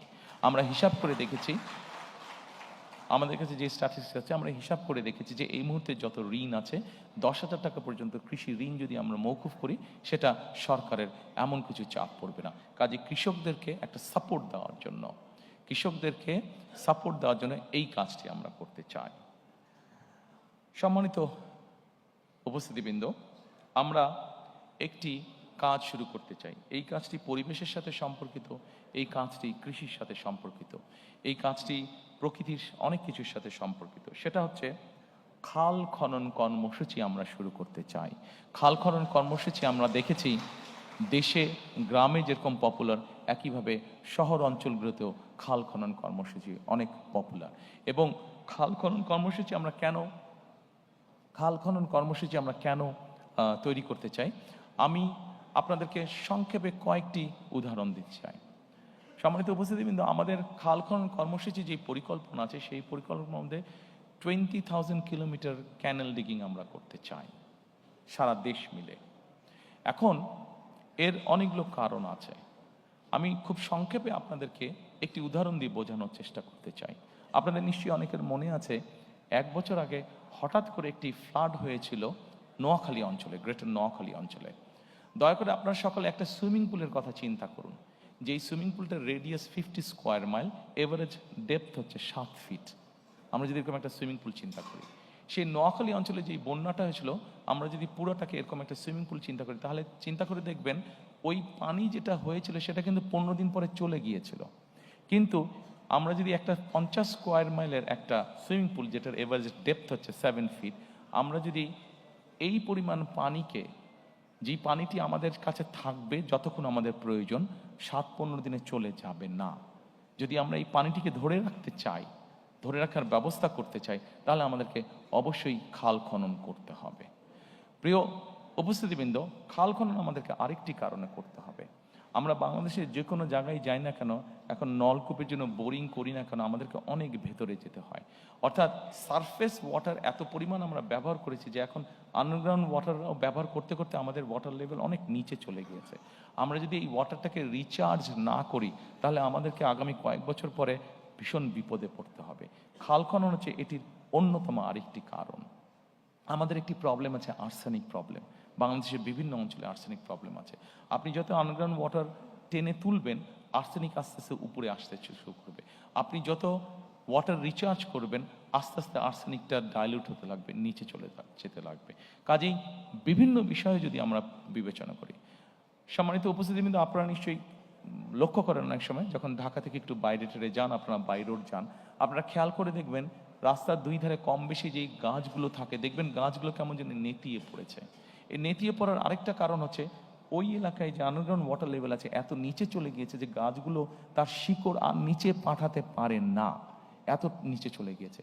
কাজে আমাদের এই প্রকৃতিকেও যদি আমাদের ঠিক করতে হয়, ধীরে ধীরে যদি আবার একটা স্বাভাবিক পরিস্থিতি ফিরিয়ে আনতে হয়, তাহলে আমাদের ক্যানেল ডিগিং করা অত্যন্ত প্রয়োজন। আমাদের পরিকল্পনার মধ্যে একটি রয়েছে বরেন্দ্র প্রকল্প পুনর্চালুকরণ করা। এই বরেন্দ্র প্রকল্প সম্পর্কে আপনাদের অনেকেরই ধারণা আছে। এটি রাজশাহী, চাঁপাইনবাবগঞ্জ, রাজশাহী ওইদিকে শুরু হয়েছিল এবং এটির বিস্তার মোটামুটি ঠাকুরগাঁ, পঞ্চগড় পর্যন্ত।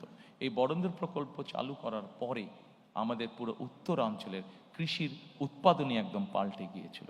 এই প্রকল্পটি মোটামুটিভাবে এখন অলমোস্ট মৃত পায়। আমরা চাই এই প্রকল্পটিকে আবার চালু করার জন্য। সম্মানিত উপস্থিতিবৃন্দ, আমাদের এই কৃষি এবং খাদ্যের মধ্যে আপনি যদি খেয়াল করেন, ডান দিকে একটি আছে জলবায়ু ঝুঁকি মোকাবেলা।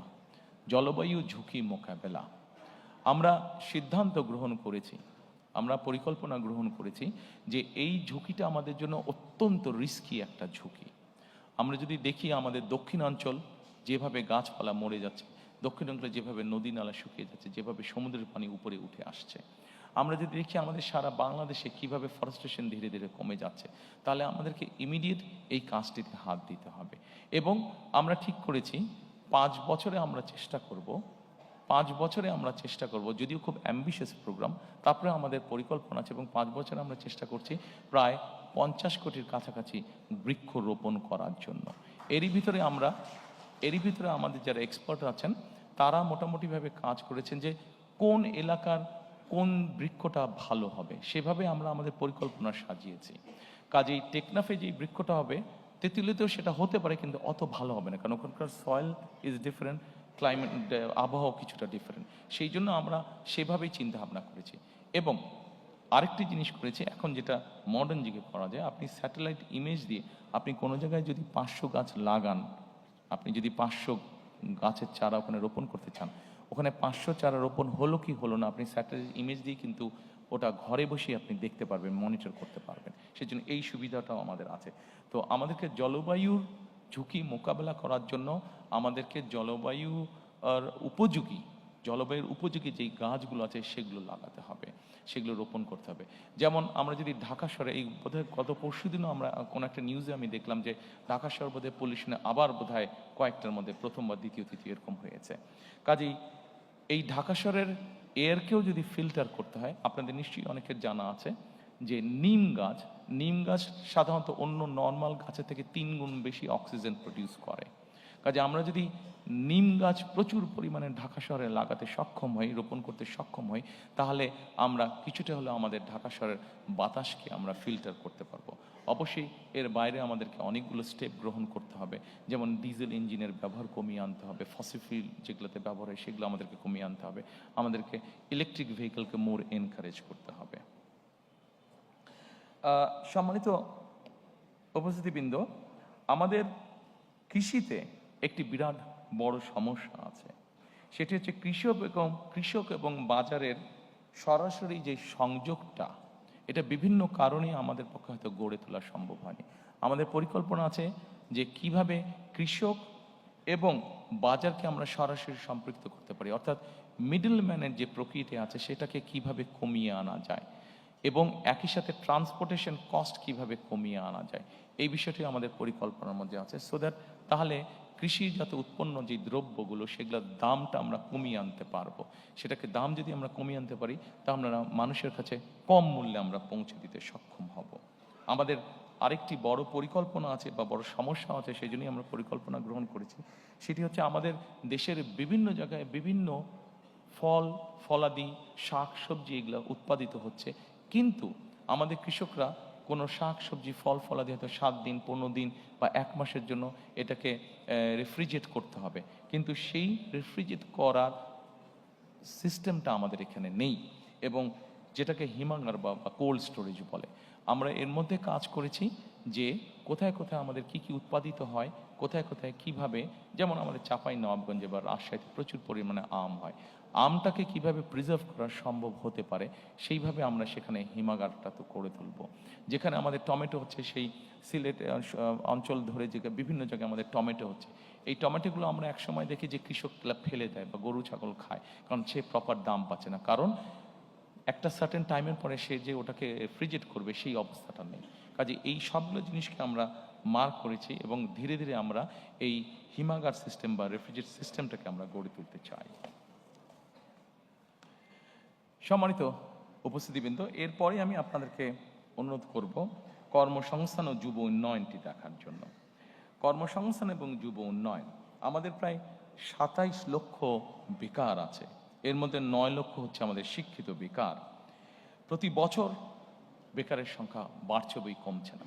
আমরা যদি আমাদের ডেমোগ্রাফি দেখি, পপুলেশন ডেমোগ্রাফিটা দেখি যে 15-20 বছর থেকে আমাদের 60-62 বছর পর্যন্ত, তাহলে এটির সুবিধা আমরা পাবো 2040 সাল পর্যন্ত। অর্থাৎ আমাদের যারা এখন ইয়াং জেনারেশন আছে, এদেরকে যদি আমরা আগামী 40 সালের ভিতরে কর্মসংস্থানের ব্যবস্থা করতে না পারি, তাহলে আমরা আমাদের অর্থনৈতিক যে গতি আছে এটিকে আমরা তৈরি করতে পারবো না। অর্থনৈতিক যে সমৃদ্ধি আছে সেই সমৃদ্ধিটাকে আমরা কাজে লাগাতে পারবো না। সেজন্য আমাদেরকে যে কোনোভাবেই হোক আমাদেরকে সিদ্ধান্ত বা পরিকল্পনা গ্রহণ করতে হবে কিভাবে আমরা এত বিপুল সংখ্যক, অর্থাৎ 15-20 বছর থেকে 60-62 বছর পর্যন্ত, যে অর্থাৎ 2040 সালের মধ্যে আমরা আমাদের যুব বলতে যেই শ্রেণীটা আছে, তরুণ বলতে যেই শ্রেণীটা আছে, তাদের কর্মসংস্থানের ব্যবস্থা করতে পারি। আমরা এখানে অনেকগুলো বিষয় চিন্তা করেছি, তার মধ্যে 2-3টি বিষয় আমি আপনাদের সাথে আলোচনা করব। যেমন বিদেশি ভাষা, আমাদের দেশ থেকে প্রচুর মানুষ বাইরে যায়। আমরা যদি এই মানুষগুলোকে যারা বাইরে যায় এদেরকে যদি আমরা ল্যাঙ্গুয়েজ কোর্স দিতে পারি, তাহলে এটি কিন্তু তার জন্য একটা বেনিফিট হবে, এবং ল্যাঙ্গুয়েজ কোর্সের কারণেই কিন্তু সে অনেক জায়গায় দেশের বাইরে অনেক জায়গায় অনেক ইজিলি সে তার কর্মসংস্থানের ব্যবস্থা করতে পারবে। একই সাথে আমরা তাদের দক্ষতা অর্জনের জন্য দেশের বিভিন্ন জায়গায় এরিয়া বেসিসে আমরা বিভিন্ন ট্রেনিং ইনস্টিটিউট আমরা তৈরি করতে চাই, আমাদের এর ভিতরে আমরা যেটা কাজ করেছি সেটা হচ্ছে যে আমরা বিভিন্নভাবে চেক করেছি যে আগামী 10 বছর পর্যন্ত পৃথিবীর কোন কোন দেশে কি কি ধরনের মানুষ যেতে পারে, কি কি ধরনের মানুষ যাওয়ার কাজের স্কোপ আছে, সেটির ভিত্তিতে আমরা আমাদের ট্রেনিং ইনস্টিটিউটগুলোকে ঢেলে সাজানোর পরিকল্পনা করেছি। এর বাইরে আমাদের যেটা লক্ষ্য আছে সেটা এসএমই ঋণ প্রদান, অর্থাৎ এসএমই ছোট বা মিডিয়াম যে ইন্ডাস্ট্রিগুলো হবে সেখানে সহজ শর্তে ঋণ প্রদান করতে চাইছি। আমরা যারা অনলাইনে শপিং করে অ্যামাজন এবং আলিবাবা এই ধরনের প্রতিষ্ঠানের সাথে আপনাদের অনেকেরই পরিচয় আছে। এইখানে যেই দ্রব্যগুলো পাওয়া যায়, প্রোডাক্টগুলো পাওয়া যায়, এগুলো যে খুব রকেট সায়েন্স টাইপের প্রোডাক্ট তা না, এগুলা বরং এই প্রোডাক্টগুলো খুব সহজেই কিন্তু তৈরি করা সম্ভব হয়। আমরা যেটা করতে চাইছি, আমরা আমাদের এসএমই এন্টারপ্রেনার যারা থাকবে তাদেরকে আমরা এনকারেজ করতে চাইছি যে তারা এই ধরনের ছোট ছোট ছোট ছোট সেটআপগুলো তারা করুক, এবং আমরা সরকার থেকে তাদেরকে বিভিন্ন রকম সহযোগিতা করবো। অ্যাট দ্য সেম টাইম আমরা অ্যামাজন এবং আলিবাবা এই ধরনের প্রতিষ্ঠানের সাথে প্রাইমারি কথা বলেছি যে তারা তাদের প্রকিউরমেন্টটা বাংলাদেশ থেকে করুক। যখন তারা বাংলাদেশ থেকে তাদের প্রকিউরমেন্টটা করা শুরু করবে, খুব স্বাভাবিকভাবেই আমাদের এই মিল ফ্যাক্টরিগুলো চলবে, এবং এই মিল ফ্যাক্টরিগুলো চলা মানে কর্মসংস্থানের ব্যবস্থা হওয়া। সম্মানিত উপস্থিতিবৃন্দ, আমাদের আগামী দিনের লক্ষ্য হচ্ছে আমরা যেই পরিকল্পনায় গ্রহণ করি না কেন, প্রত্যেকটি পরিকল্পনা অন্যতম প্রাইমারি লক্ষ্য হচ্ছে আমাদের কর্মসংস্থান তৈরি করা, যত বেশি সংখ্যক কর্মসংস্থান তৈরি করা।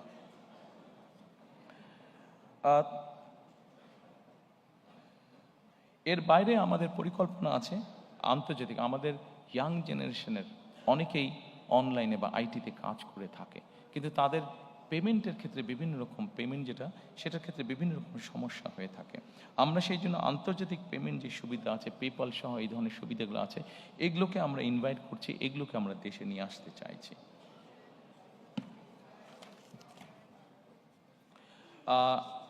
সম্মানিত উপস্থিতিবৃন্দ, এরপরে আমি শিক্ষা, মানব সম্পদ এবং স্বাস্থ্য সেবা এটির প্রতি আপনাদেরকে নজর দিতে বলবো। আমাদের শিক্ষা খাতে জিডিপির 5% আমরা বরাদ্দ করতে চাইছি, অবশ্যই একবারে না, সেটা পর্যায়ক্রমিকভাবে করতে চাইছি।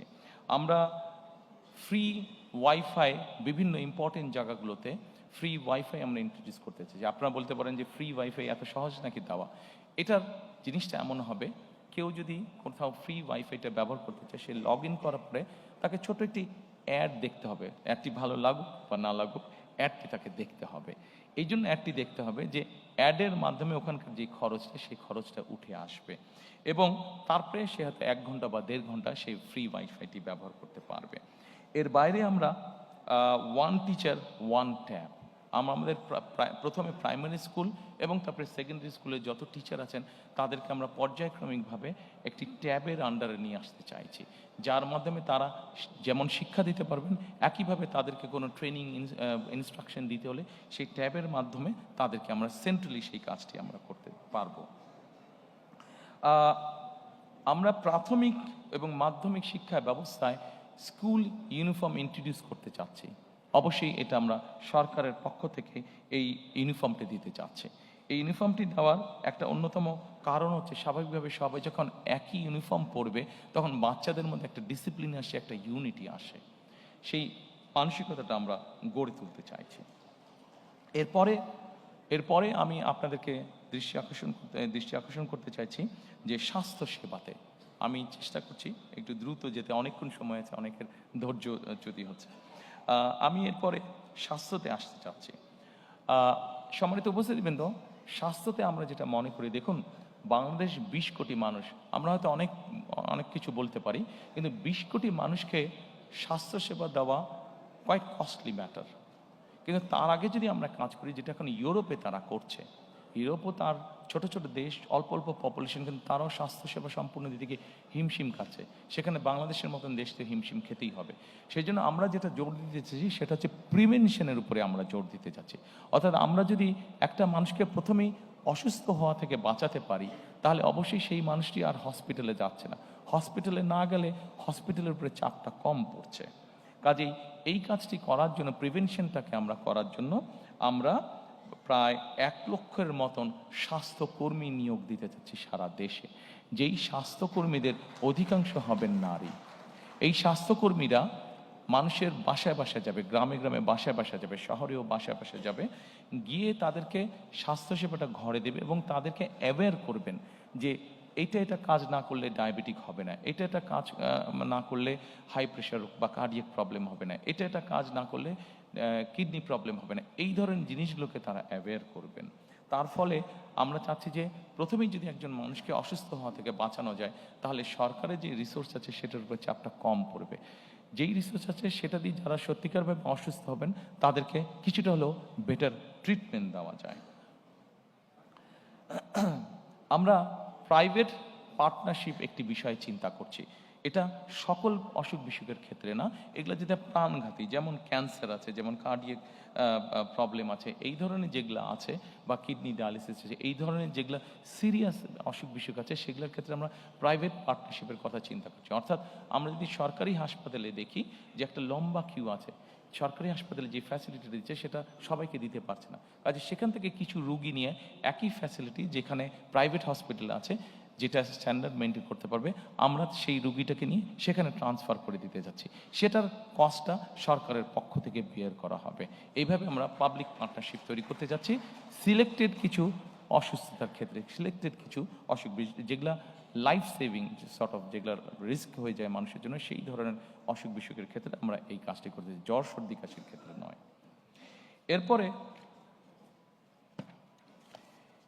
এরপরে আমি আপনাদেরকে অনুরোধ করব প্রতিরক্ষা পররাষ্ট্র নীতিতে। সম্মানিত উপস্থিতিবৃন্দ, অবশ্যই সশস্ত্র বাহিনীকে আমরা সকল বিতর্ক এবং রাজনীতিকরণের বাইরে রাখতে চাই।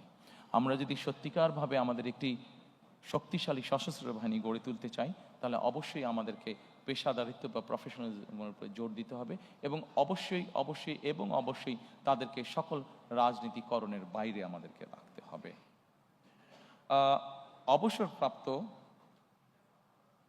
অবসরপ্রাপ্ত সেনা সদস্যদের ক্ষেত্রে আমরা ওয়ান র্যাঙ্ক ওয়ান পেনশন পলিসিটা চালু করতে চাইছি।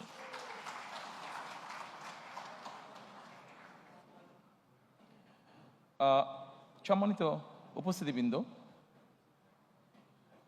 ফরেন পলিসির ক্ষেত্রে কথা আছে যে ফরেন পলিসিটা কেমন হবে। আমি এক বাক্যে আপনাদেরকে বলছি, দেখুন, বাংলাদেশে 20 কোটি মানুষ, আমরা এর আগেই বলেছি বহু 4 কোটি বেকার আছে, স্বাস্থ্যর বিষয় আছে, কর্মসংস্থানের বিষয় আছে।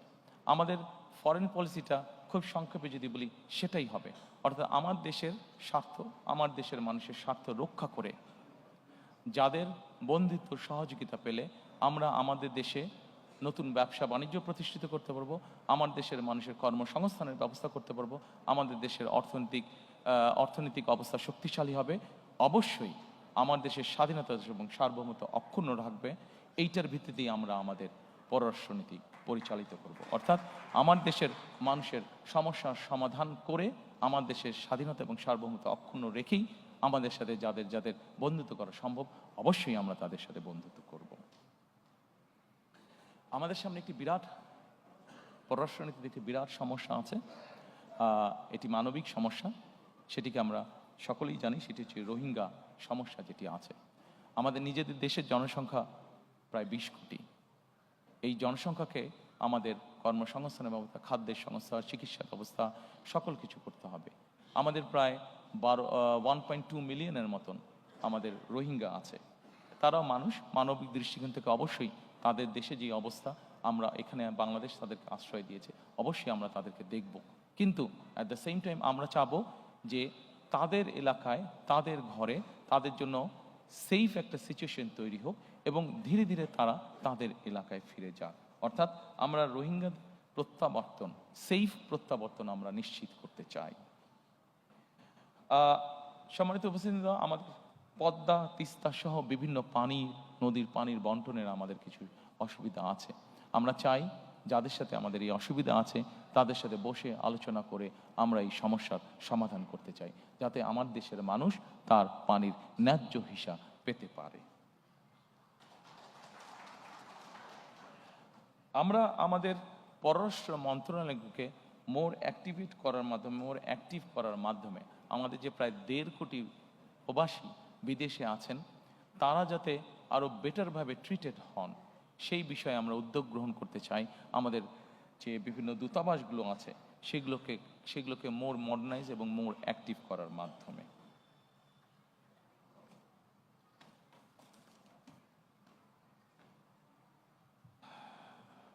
সম্মানিত উপস্থিতিবৃন্দ, এরপরে একটি অত্যন্ত গুরুত্বপূর্ণ বিষয় আছে, সেটির প্রতি আপনাদেরকে আমি অনুরোধ করব নজর দেওয়ার জন্য। শ্রমিক এবং প্রবাসী কল্যাণ। আমাদের দেশে একটি সমস্যা আছে, আমাদের দেশের নারী, পুরুষ এবং প্রতিবন্ধী যারা, তাদের ক্ষেত্রে একটি বেতনের ব্যাপারে একটি বৈষম্যমূলক আচরণ হয়ে থাকে অনেক জায়গায়, অনেক ক্ষেত্রে। আমরা পর্যায়ক্রমিকভাবে এই সমস্যাটির সমাধান করতে চাই, অর্থাৎ নারী, পুরুষ এবং প্রতিবন্ধীদের জন্য বৈষম্যহীন বেতন আমরা নিশ্চিত করতে চাই। আমরা একই সাথে মাতৃকালীন যে ছুটি আছে, নারীদের যে মাতৃকালীন ছুটি আছে, সেই ছুটিটাকে আমরা 6 মাসের উইথ স্যালারি, মানে সবেতন ছুটিতে আমরা নিয়ে আসতে চাই। এটিকে আমরা পর্যায়ক্রমিকভাবে শিশু শ্রম বন্ধ করার পরিবেশ আমরা নিশ্চিত করতে চাই। প্রিয় সহকর্মীবৃন্দ, আমাদের যে 1.5 কোটি প্রবাসী আছেন, এই প্রবাসীদের জন্য আমরা একটি প্রবাসী কার্ড ইন্ট্রোডিউস করতে চাই। এই কার্ডটি তাকে ব্যাংকিং ফ্যাসিলিটি দিবে এবং এই কার্ডটির মধ্যে তার সব রকম ডিটেলস থাকবে। যখন উনি ফিরে আসবেন এই কার্ডটির মাধ্যমে উনি কি কি কাজ করেছেন সেটার উপরে ভিত্তি করে যাতে তাকে আমরা একটা দেশে সুন্দর পরিবেশের নিশ্চয়তা দিতে পারি। এটিকে আমরা নাম দিয়েছি, যেটি আমরা প্রবর্তন করতে চাই, এটিকে আমরা নাম দিয়েছি প্রবাসী কার্ড।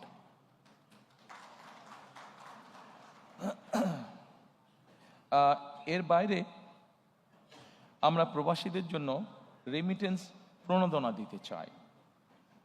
বৈধ উপায়ে, রাষ্ট্রের যে উপায় আছে সেই উপায় যখন ওনারা টাকা পাঠাবেন সেইটার উপরে আমরা তাদেরকে একটি প্রণোদনা দিতে চাই। একটি সার্টেন অ্যামাউন্টের বেশি হলে অবশ্যই তাদেরকে আমরা সেই প্রণোদনাটা দিতে চাই, যাতে করে তারা দেশে যখন ফিরে আসবেন সেই প্রণোদনার পয়সাটা দিয়েও যাতে তারা তাদের কোনো একটি কাজে ব্যবহার করতে পারেন।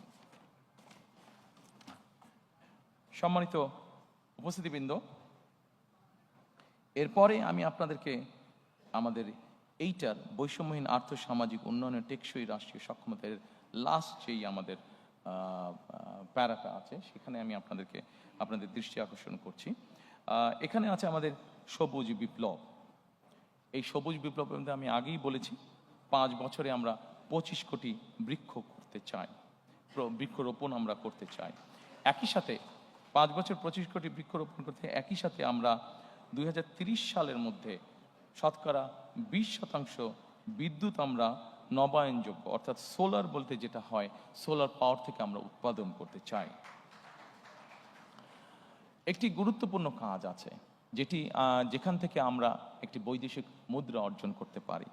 আমরা যেই সবুজ বিপ্লবের কথা বলেছি, 5 বছরে 25 কোটি গাছের যেই কথা আমরা বলেছি, এইটির মাধ্যমে আমরা সবুজ অর্থনীতি অর্থাৎ কার্বন ট্রেডিং মার্কেট আমরা গঠন করতে চাই। এবং এই কার্বন ট্রেডিং মার্কেট গঠনের মাধ্যমে আমরা হিসেব করে দেখেছি যে আমরা মোটামুটি $1 বিলিয়ন আমরা সেখান থেকে ইনকাম করতে পারবো, যেটি এখন খুবই সামান্য আছে, এবার 2.5 মিলিয়নের মতন আছে, সেটিকে আমরা 1 বিলিয়নে নিয়ে যেতে পারবো। আমরা যদি আমাদের এই বৃক্ষরোপণ সবুজ বনায়নের এই কার্যগুলো যদি আমরা মোটামুটি প্ল্যান অনুযায়ী সম্পাদন করতে পারি, তাহলে এই $1 বিলিয়ন আমাদের জন্য ইনকাম করা খুব কঠিন কিছু হবে না। সম্মানিত উপস্থিতিবৃন্দ, 3R reduce, recycle and reuse. আমরা প্লাস্টিক এবং এই জাতীয় জিনিসের ক্ষেত্রে এই 3R এর উপরে আমরা গুরুত্ব আরোপ করতে চাই। আমাদের পরিবেশকে যদি আমাদের রক্ষা করতে হয়, আমাদের পরিবেশকে যদি আমাদের বসবাস উপযোগী করে রাখতে হয়, তাহলে এই 3Rকে আমরা যে কোনোভাবে বাস্তবায়ন করতে চাই। আমি শিওর এই ঘরে যারা উপস্থিত আছেন সবাই আমাদেরকে এই ব্যাপারে সহযোগিতা করবেন। এরপরে আমি আপনাদেরকে নিয়ে যেতে চাই আমাদের 3rd চ্যাপ্টারে, সেটা হচ্ছে ভঙ্গুর অর্থনীতির পুনর্গঠন ও পুনরুদ্ধার। আমরা অনেক কিছু প্ল্যান করলে আমাদের ইকোনমি যদি ঠিক না থাকে আমরা কোনো কিছুই বাস্তবায়ন করতে সক্ষম হব না। সম্মানিত উপস্থিতিবৃন্দ, আমরা এই ভঙ্গুর অর্থনীতির পুনর্গঠন ও পুনরুদ্ধারে আমরা কয়েকটি সেক্টর করেছি। অর্থনীতির গণতন্ত্রায়ন, বিনিয়োগ ও আর্থিক প্রতিষ্ঠানের সংস্কার, শিল্প খাত ও সৃজনশীল অর্থনীতির উন্নয়ন, সেবা খাত, বিদ্যুৎ জ্বালানি, পরিবহন খাত, আইসিটি, রাজস্ব আয় ও ব্যয় ব্যবস্থাপনা। আমরা অর্থনৈতিক গণতন্ত্রায়ন, প্রথমেই যেটা বলেছি, অর্থনৈতিক গণতন্ত্রায়ন অথবা অর্থনৈতিক অলিগার যে কাঠামো ছিল সেটিকে আমরা ভাঙতে চাই।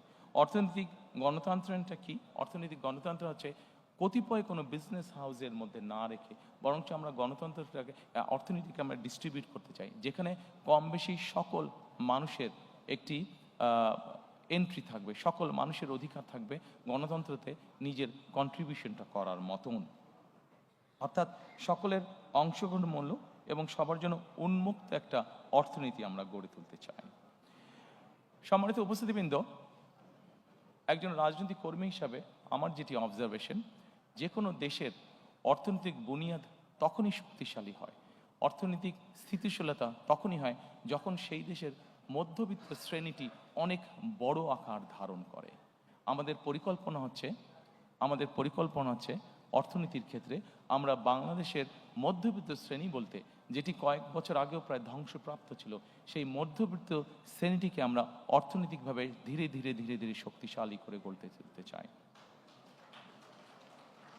আমি আগেই বলেছি, আমাদের অর্থনৈতিক বা যে কোনো পরিকল্পনার মূল অন্যতম লক্ষ্য হচ্ছে কর্মসংস্থান তৈরি করা। যত বেশি সংখ্যক কর্মসংস্থান, যে কোনো বিনিয়োগ বলেন, যে কোনো অর্থনৈতিক কার্যক্রম বলেন, প্রত্যেকটিতে আমাদের লক্ষ্য থাকবে কর্মসংস্থানের তৈরি করা, যত বেশি সংখ্যক কর্মসংস্থান। কারণ আমরা মনে করি যত বেশি সংখ্যক কর্মসংস্থান আমরা তৈরি করতে সক্ষম হব, তত বেশি অর্থনীতি বা ইকোনমি তত বেশি সচল হবে আমাদের।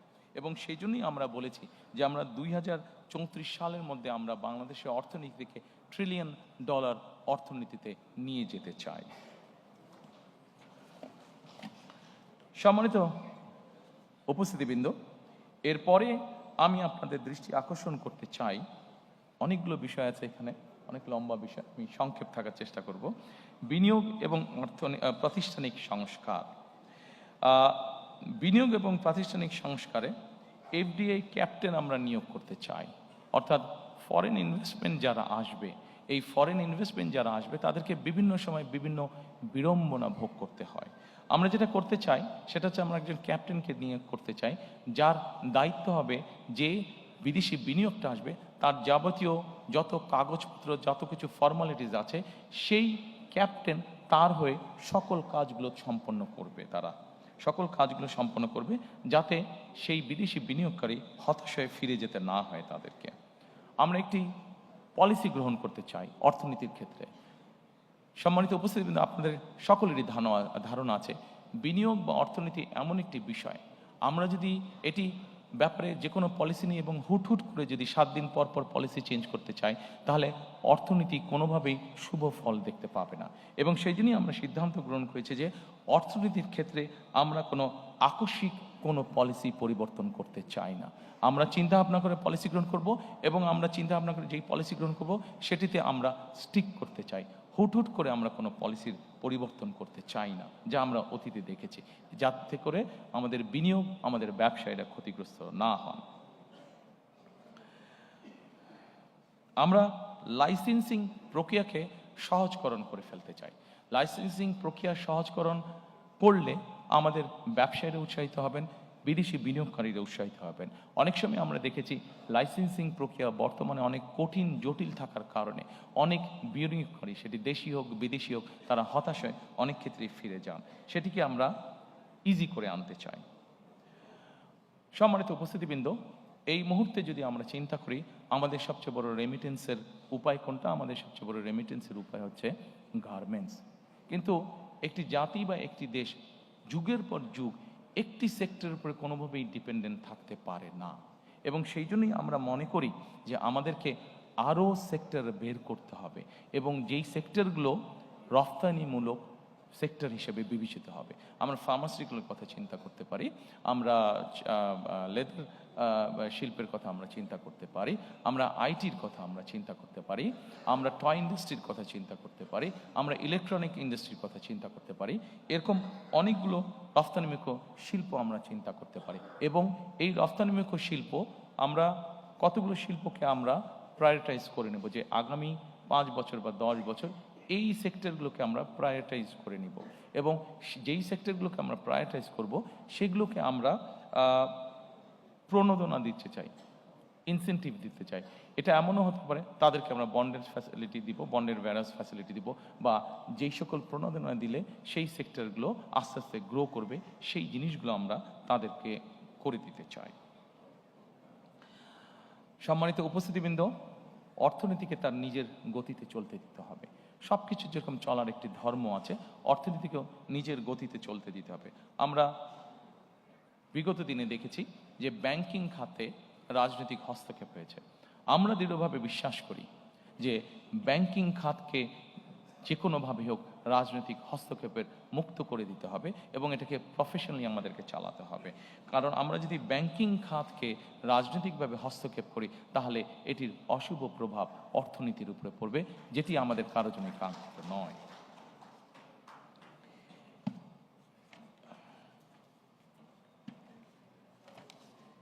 এরপরে আমি আপনাদেরকে অনুরোধ করব শিল্প খাত ও সৃজনশীল অর্থনীতির উন্নয়ন এই বিষয়টি দেখার জন্য।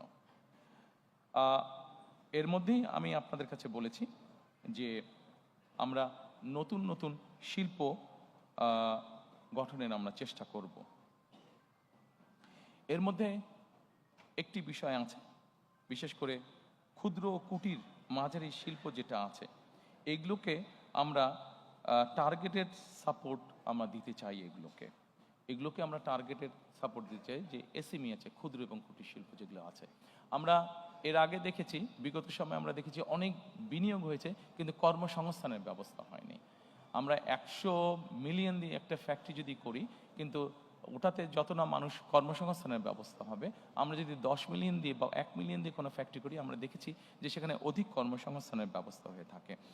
সেজন্যই আমরা আভ্যন্তরীণ শিল্প ভিত্তিকে শক্তিশালী করা এবং শিল্প খাতের বহুমুখীকরণের লক্ষ্যে আমাদের সরকার বিভিন্ন ধরনের প্রণোদনা প্রদানের পরিকল্পনা আমরা গ্রহণ করেছি। বিশেষ করে ক্ষুদ্র কুটির এবং মাঝারি শিল্পে সুনির্দিষ্ট বা টার্গেটেড সাপোর্ট প্রদানের উপরে আমরা বিশেষ গুরুত্ব আরোপ দিতে চাই। এখানে বিভিন্ন রাজনৈতিক কারণে, বিভিন্ন কারণে বাংলাদেশের বহু শিল্প বন্ধ হয়ে গিয়েছে। শিল্প বন্ধ হওয়া মানেই অর্থনীতির গতি থেমে যাওয়া। শিল্প বন্ধ হওয়া মানেই বহু মানুষ বেকার হয়ে যাওয়া। শিল্প বন্ধ হওয়ার মানেই বহু মানুষের সংসার বসে যাওয়া, বহু শিক্ষার্থীর জীবন নষ্ট হয়ে যাওয়া। সেজন্যই আমরা সিদ্ধান্ত গ্রহণ করেছি, যেসব বন্ধ শিল্প আছে প্রত্যেকটির জন্য দরকার হলে আলাদা আলাদাভাবে বসে আমরা পলিসি বের করব, যে ওই শিল্পগুলোকে যাতে আবার চালু করা যায় এবং সেখানে যাতে আবার অর্থনৈতিক কর্মচাঞ্চল্য শুরু হয়, সেখানে যাতে আবার নতুন করে কর্মসংস্থানের ব্যবস্থা হয়। আমি এরপরে যেই লাইনটি আছে, এটা আমি আপনাদের সামনে এর মধ্যে অলরেডি উল্লেখ করেছি, যে রফতানিমুখী শিল্পগুলোকে আমরা বন্ডেড ওয়্যারহাউস সুবিধা আমরা দিতে চাই। সম্মানিত উপস্থিতিবৃন্দ, বাংলাদেশে এরকম অনেক অঞ্চল আছে, আমরা যদি ভালো করে লক্ষ্য করে থাকি, বাংলাদেশে এরকম অনেক অঞ্চল আছে, বিভিন্ন অঞ্চলের বিভিন্ন কতগুলো সুবিধা আছে। কাজেই আমরা যদি এই বিষয়গুলোকে স্টাডি করি, তাহলে আমরা এক অঞ্চলের পণ্য দিয়েই আমরা বিভিন্ন এলাকা গড়ে তুলতে পারি। যেমন টাঙ্গাইলে, আমরা যদি টাঙ্গাইলে দেখি, টাঙ্গাইলের বিভিন্ন অঞ্চলে আমরা নামাজ পড়ার সময় যে টুপিটা ব্যবহার করে থাকি, সেই টুপিটা তৈরি হচ্ছে এবং এই টুপি সারা বিশ্বের বিভিন্ন জায়গায় যাচ্ছে। কাজে আমরা যদি ওই শিল্পটাকে ওখানে এনকারেজ করি, যারা করছে তাদেরকে সহযোগিতা করি এবং আরও নতুন যারা করতে চায় তাদেরকে যদি সহযোগিতা করি, তাহলে আরও অধিক সংখ্যক মানুষের যেরকম কর্মসংস্থান হবে, আরও অধিক সংখ্যক এক্সপোর্ট যাবে এবং এক্সপোর্ট যাওয়া মানে আমাদের more number of foreign currency we can earn.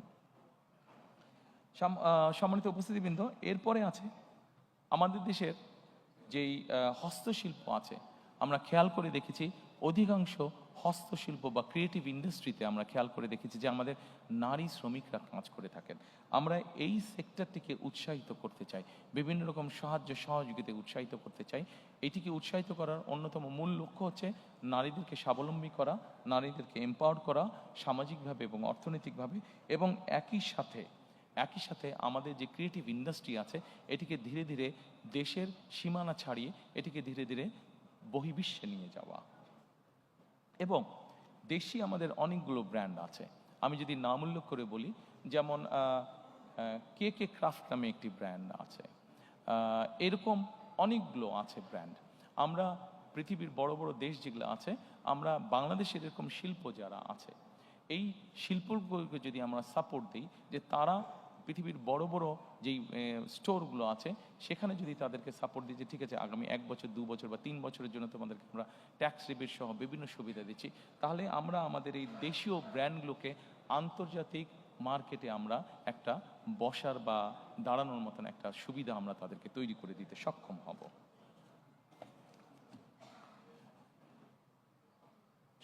সম্মানিত উপস্থিতিবৃন্দ, এরপরে আপনাদেরকে আমি অনুরোধ করব সেবা খাতের প্রতি দৃষ্টি দেওয়ার জন্য। সেবা খাতের জন্য দৃষ্টি দেওয়া। সেবা খাতটাকে এখানেও আমরা অনেক কর্মসংস্থান তৈরি করার পরিকল্পনা গ্রহণ করেছি। ব্যাংকিং আছে, আইটি আছে, পর্যটন আছে। এইগুলোকে যদি আমরা ঠিকভাবে সামনের দিকে গড়ে তুলতে সক্ষম হই, তাহলে ব্যাংকিং খাতে আমরা প্রচুর, ব্যাংকিংটা সার্ভিস সেক্টর, এখানে আমরা দিতে পারবো। আইটিতে আমরা প্রচুর পরিমাণে জব তৈরি করতে পারবো। পর্যটনে আমরা প্রচুর পরিমাণে, বাংলাদেশের বিভিন্ন জায়গায় বিভিন্ন ছোট ছোট ছোট ছোট অনেকগুলো আছে, এটাকে সার্ভিস ইন্ডাস্ট্রিগুলোকে আমরা যদি ঠিকভাবে তৈরি করতে পারি, এখানে আমরা অনেক কর্মসংস্থানের সুযোগ তৈরি করতে পারবো। একই সাথে আমরা সেবা খাতকে যদি প্রযুক্তি নির্ভর এবং রফতানিমুখী করার মাধ্যমে আমরা কর্মসংস্থানের ব্যবস্থা আমরা করতে পারবো।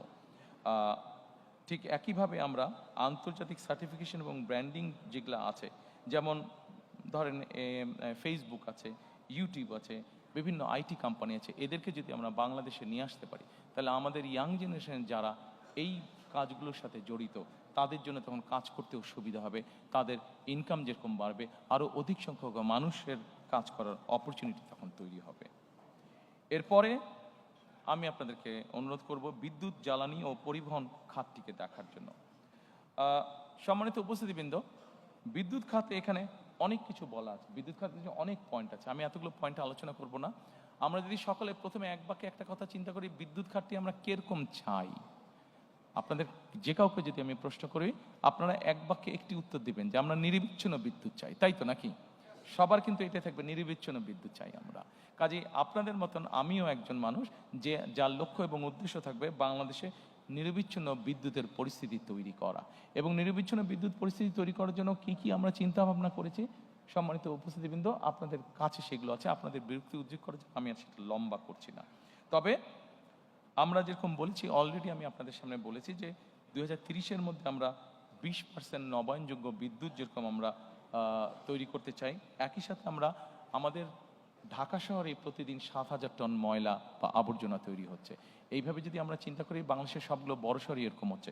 কাজেই আবর্জনাকে, পরিবেশকে রক্ষার জন্য আবর্জনা থেকে কিভাবে বিদ্যুৎ তৈরি করা যায়, আমরা সে ব্যাপারেও চিন্তা ভাবনা করছি। এবং এতটুকু আপনাদেরকে আমি বলতে পারি, ইনশাল্লাহ 12 তারিখের নির্বাচনে আমরা সরকার গঠনে সক্ষম হলে ইনশাল্লাহ খুবই দ্রুত আমরা আবর্জনা থেকে ইনশাল্লাহ বিদ্যুৎ উৎপাদন করব এই দেশের মানুষের জন্য।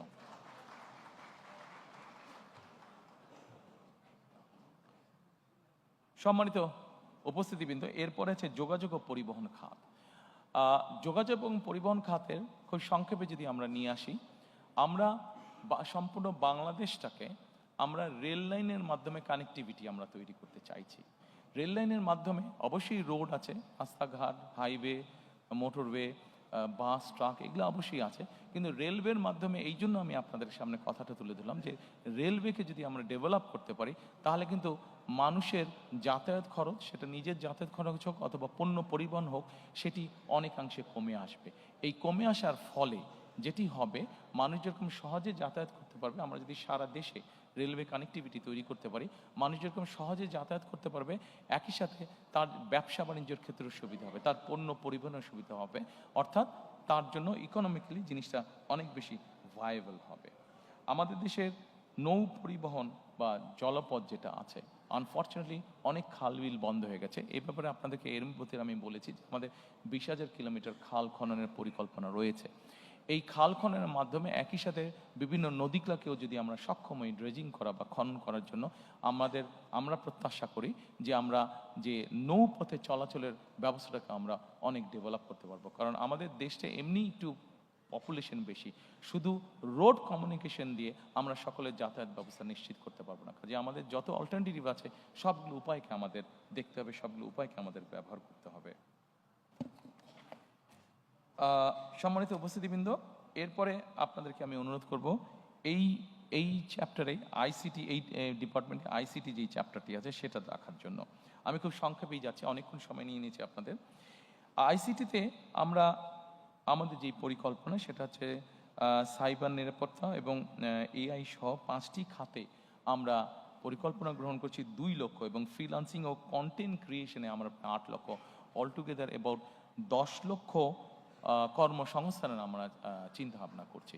আমাদের ইয়াং জেনারেশন, যেমন ধরেন আমাদের ইয়াং জেনারেশন যারা সে কন্টেন্ট ক্রিয়েশনের কাজ করে থাকেন, আপনাদের অনেকেই জানা আছে সাউথ কোরিয়া যে দেশটি, এরা এখানে যারা ইয়াং জেনারেশন আছে, এরা কন্টেন্ট ক্রিয়েশনে খুব ভালো করে থাকে, এবং খুব সম্ভবত গত বছর তাদের শুধু কন্টেন্ট ক্রিয়েশন থেকেই তাদের ইনকাম ছিল, দেশের ইনকাম ছিল প্রায় $12 বিলিয়ন।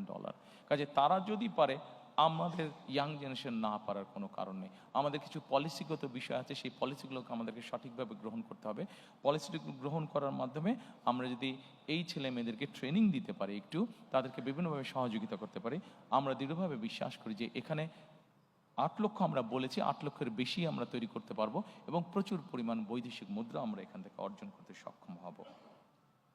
আমরা সবার জন্য এখানে বলেছি দ্রুত এবং নির্ভরযোগ্য ইন্টারনেট, বিনামূল্যে উচ্চগতির দ্রুত এবং ইন্টারনেট। বিনামূল্যে কিভাবে আমরা প্রোভাইড করতে চাই, ওটার ভিতরে ছোট্ট যে সিক্রেটটা আছে এটা আমি আপনাদের সামনে তুলে ধরেছি, কাজেই এইটিতে আমি আবার রিপিট করলাম না, সময় নষ্ট হবে। সম্মানিত উপস্থিতিবৃন্দ, আমাদেরকে একটি বিষয়ে খুবই সিরিয়াস হতে হবে। এই বিষয়টিতে আমাদের বহু মানুষ কষ্ট পাচ্ছেন, বিশেষ করে নারী সমাজের সদস্যরা, তাদেরকে বিভিন্নভাবে হেনস্থা করা হচ্ছে। সেটি হচ্ছে জাতীয় সাইবার নিরাপত্তা, সাইবার বুলিং এবং নাগরিক তথ্য, বিশেষ করে সাইবার বুলিং। আমাদের নারী সমাজের সদস্যরা বিভিন্নভাবে সাইবার বুলিংয়ের শিকার তারা হচ্ছে। কাজেই এ ব্যাপারে আমাদেরকে কঠোর পদক্ষেপ গ্রহণ করতে হবে। আইনগুলোকে আমাদের ঠিক করতে হবে এবং শুধু আইন ঠিক না, আইন যাতে সঠিকভাবে কাজ করে সেই পদক্ষেপ আমরা গ্রহণ করব, যাতে বুলিংয়ের শিকার কেউ না হয়। যারা বুলিং করবে তাদেরকে অবশ্যই দেশের আইন অনুযায়ী শাস্তি পেতে হবে, এটি আমাদেরকে যে কোনো মূল্যে নিশ্চিত করব আমরা। এরপরে এখানে একটি উল্লেখ করে নেই আপনাদের সামনে, আপনাদের অনেকেরই জানা আছে, তারপরে আমি উল্লেখ করছি। বাংলাদেশে এই মুহূর্তে যে আইসিটি মিনিস্ট্রি আছে, আপনাদের অনেকেরই জানা আছে, এই আইসিটি মিনিস্ট্রি খুব সম্ভব 3 সাল পর্যন্ত এটি অন্য সায়েন্স অ্যান্ড টেকনোলজি মিনিস্ট্রির সাথে খুব সম্ভব এটি সম্পর্কিত ছিল। বেগম খালেদা জিয়া সরকারের সময় আইসিটি এখন যে মিনিস্ট্রি আছে এটিকে বের করে নিয়ে এসে আলাদা একটি মিনিস্ট্রি গঠন করা হয়। অর্থাৎ 2004 সালেই বিএনপি সরকার এই আইসিটির গুরুত্বটি অনুধাবন করেছিল এবং সেইভাবে সেটিকে গুরুত্ব দিয়ে আলাদা মিনিস্ট্রি গঠন করেছিল।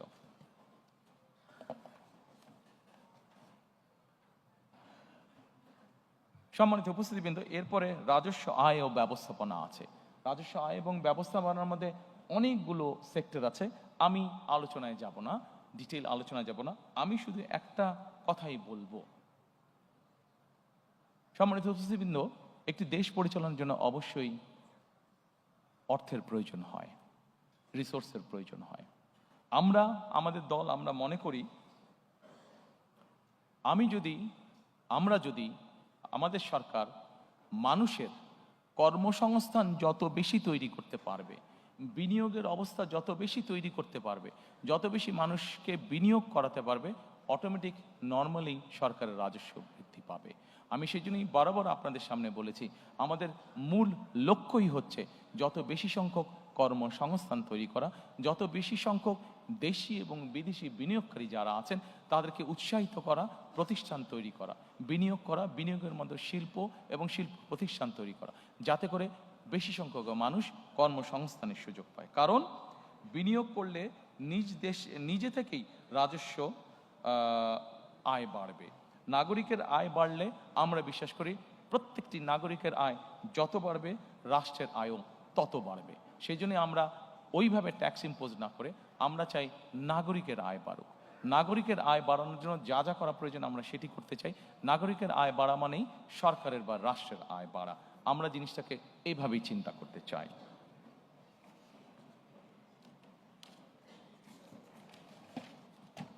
এরপরে সম্মানিত উপস্থিতিবৃন্দ, আপনাদেরকে অঞ্চল ভিত্তিক সুষম উন্নয়নের মধ্যে আমি নিয়ে যেতে চাই। আমি একটু আগেই বলেছি বাংলাদেশের বিভিন্ন এলাকার বিভিন্ন গুরুত্ব রয়েছে।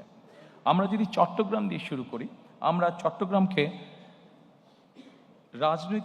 বাণিজ্যিক রাজনৈতিক হিসাবে প্রতিষ্ঠিত করতে চাই। চট্টগ্রামকে আমরা বাণিজ্যিক ক্যাপিটাল হিসাবে, রাজধানী হিসাবে আমরা প্রতিষ্ঠিত করতে চাই।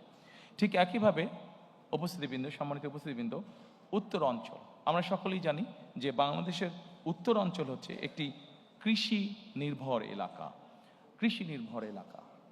কাজে এই কৃষি নির্ভর এলাকা যেহেতু, সেই জন্যই আমরা চাই উত্তর অঞ্চলে কৃষি রিলেটেড কি কি ইন্ডাস্ট্রি হতে পারে, সেই ধরনের ইন্ডাস্ট্রি যারা এরই ভিতরে করছেন বা করতে চান সেই মানুষগুলোকে আরও প্যাট্রোনাইজ করা, এনকারেজ করা, যাতে তারা সেই ধরনের কৃষি, সেই ধরনের শিল্প তারা গড়ে তুলতে চান। এরই ভিতরে আমি আপনাদের সামনে তুলে ধরেছি যে বরেন্দ্র অঞ্চল যেটা আছে, বরেন্দ্র প্রজেক্ট যেটা আছে, সেটিকে আমরা পুনরায় চালু করতে চাই। এর বাইরে আমি এর ভিতরেই বলেছি যে আম সংরক্ষণ, যেমন আমাদের প্রচুর আম হয় রাজশাহীতে, প্রচুর আম হয় চাঁপাইনবাবগঞ্জে, এই আমগুলোকে কিভাবে প্রিজার্ভ করা যায়, বা আমগুলোকে যেগুলো আম নষ্ট হয়ে যেতে পারে সেগুলো নষ্ট হবার আগে বাই প্রোডাক্ট কী কী তৈরি করা যেতে পারে, কৃষি সংক্রান্ত আরও যেগুলো বিভিন্ন পণ্য উৎপন্ন হচ্ছে সেগুলোকে কীভাবে বাই প্রোডাক্ট করা যেতে পারে। প্রচুর আমাদের আলুর প্রোডাকশন হয়, আলুর বাই প্রোডাক্ট কী কী হতে পারে সেই ধরনের ইন্ডাস্ট্রিগুলোকে গ্রো করতে সহযোগিতা করা। গ্রো করার মাধ্যমে একদিকে যেরকম ইনভেস্ট হবে, ঠিক একইভাবে প্রচুর কর্মসংস্থানের ব্যবস্থা হবে। এরপরে আমাদের যে হাওড় বাওড় আছে, এরপরে যেটি স্লাইড সেটিতে আমি যাওয়ার অনুরোধ করব। আমাদের দেশের বিভিন্ন জায়গায় বিভিন্ন হাওড় বাওড়ের কারণে বিভিন্ন প্রাকৃতিক দুর্যোগ বা বন্যা হয়ে থাকে। এই প্রাকৃতিক দুর্যোগ এবং বন্যাকে নিয়ন্ত্রণ করার জন্য অবশ্যই আমাদের টেকসই বাঁধ দরকার, এবং ব্লু ইকোনমি এটির মাধ্যমে আমাদের হাওড় বাওড় জায়গাগুলো আবার দেখতে অনেক সুন্দর, দেখতে যেহেতু সুন্দর এইগুলো, সেই জন্য এগুলোর মাধ্যমে আমরা এগুলোকে প্রোটেক্ট করার মাধ্যমে আমরা উপকূল উন্নয়ন বোর্ড গঠনের একটি পরিকল্পনা আমাদের আছে। এই উপকূল উন্নয়ন বোর্ড গঠনের মাধ্যমে আমরা ব্লু ইকোনমি এবং পর্যটনকেও এখানে এনকারেজ করতে চাই। এরপরে আপনাদেরকে আমি অনুরোধ করব যে নগরায়ণ ও আবাসন এবং নিরাপদ টেকসই ঢাকা বিনির্মাণ। সম্মানিত উপস্থিতিবৃন্দ, ঢাকা পৃথিবীর যে কোনো দেশের রাজধানী থেকে অত্যন্ত পপুলেট একটি জায়গা। এখন কেন মানুষ ঢাকায় আসছে? ঢাকায় মানুষ এসে বসবাস করছে অনেকগুলো কারণে। সন্তানের চিকিৎসা, বাবা মায়ের চিকিৎসা, সন্তানের লেখাপড়া, জব সিকিউরিটি, এনভায়রনমেন্ট, সব কিছু মিলিয়ে মানুষ ঢাকাতে কিছুটা বেটার ফিল করে।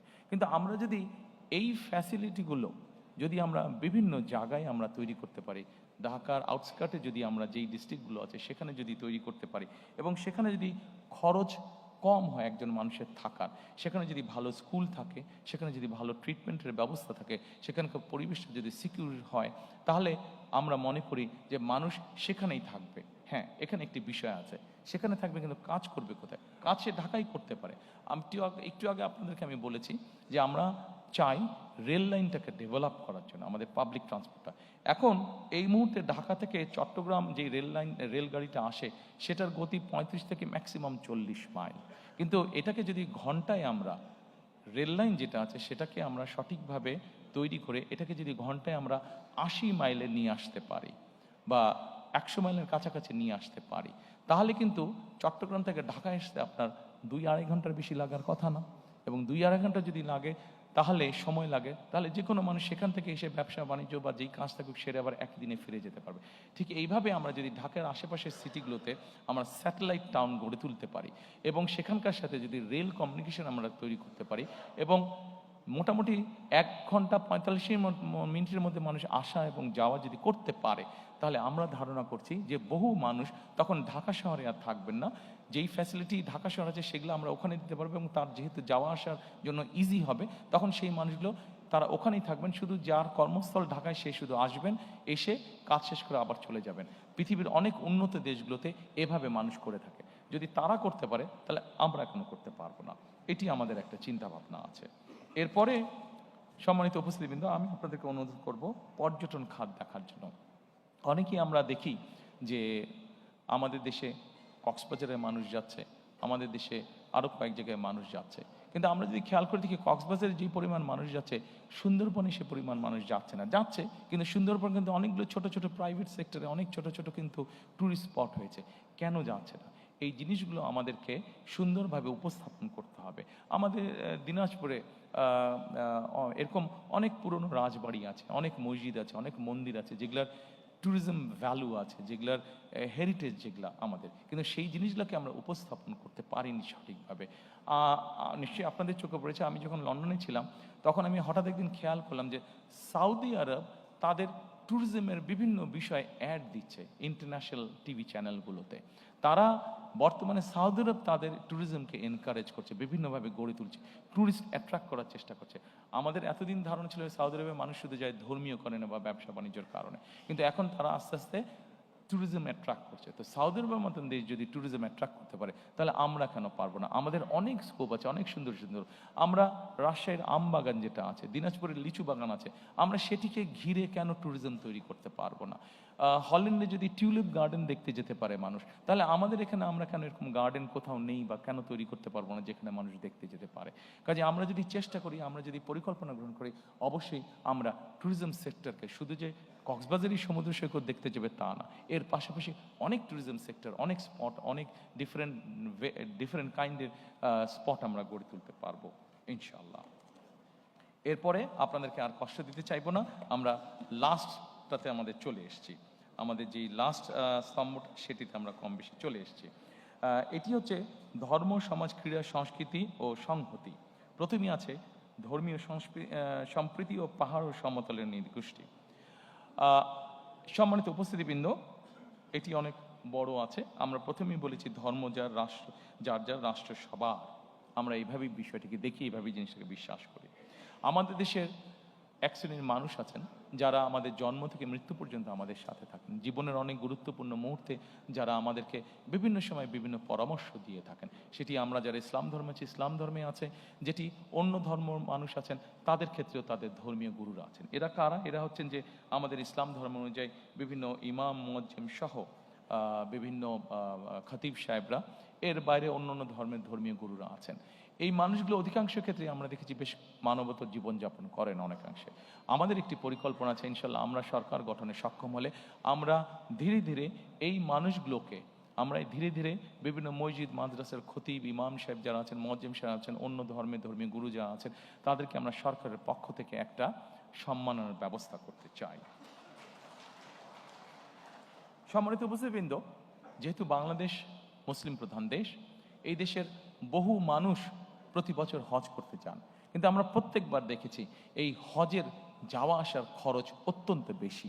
অনেক মানুষকে এর জন্য অনেক কষ্ট পোহাতে হয়।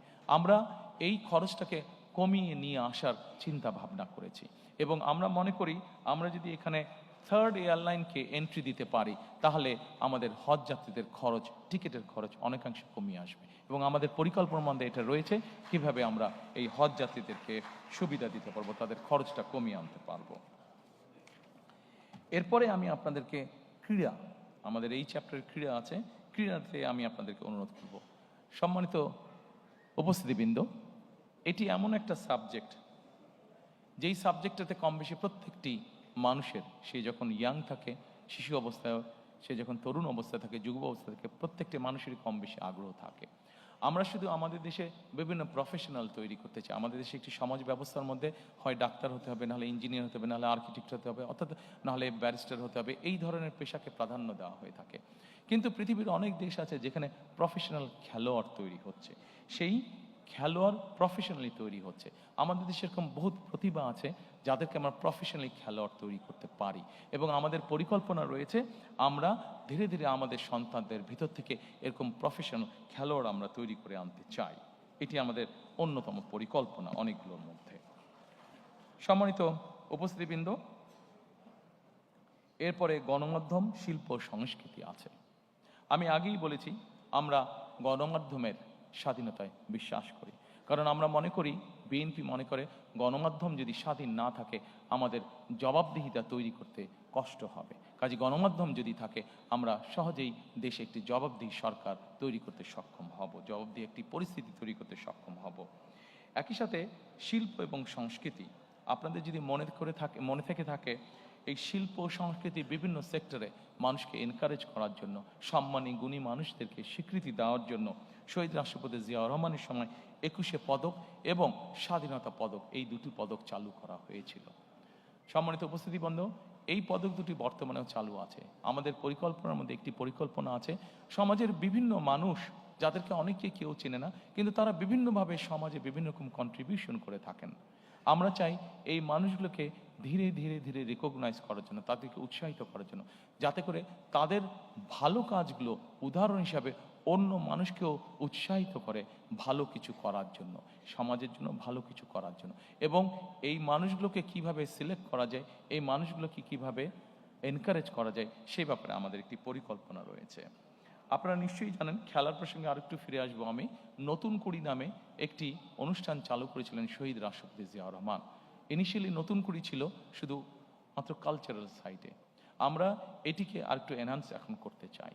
আমরা নতুন কুড়িটি যদিও এর মধ্যে ইন্টারিম সরকার চালু করেছে, বাট এটিকে আমরা সরকার গঠনে ইনশাল্লাহ সক্ষম হলে এটিকে আমরা কন্টিনিউ করব, এবং এটির সাথে আমরা কেরাত প্রতিযোগিতাকে অ্যাড করতে চাই এবং নতুন করে স্পোর্টস আমরা অ্যাড করতে চাই, যাতে করে আমাদের দেশের স্পোর্টসে যারা প্রতিভাবান তাদেরকে আমরা বের করে নিয়ে আসতে সক্ষম হই।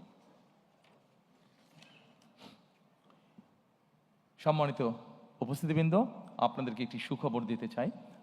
আমি ইনশাল্লাহ আগামী 10 মিনিটের মধ্যে আপনাদেরকে এখান থেকে ছুটি দিয়ে দিতে পারবো। আমি আমার অনুষ্ঠানের শেষ পর্যায়ে চলে এসেছি, শুধু আপনাদের কাছ থেকে আর 10 মিনিট আমি চেয়েছি। Dear diplomatic friends, there's a good news. I'll be finishing soon. আমাদের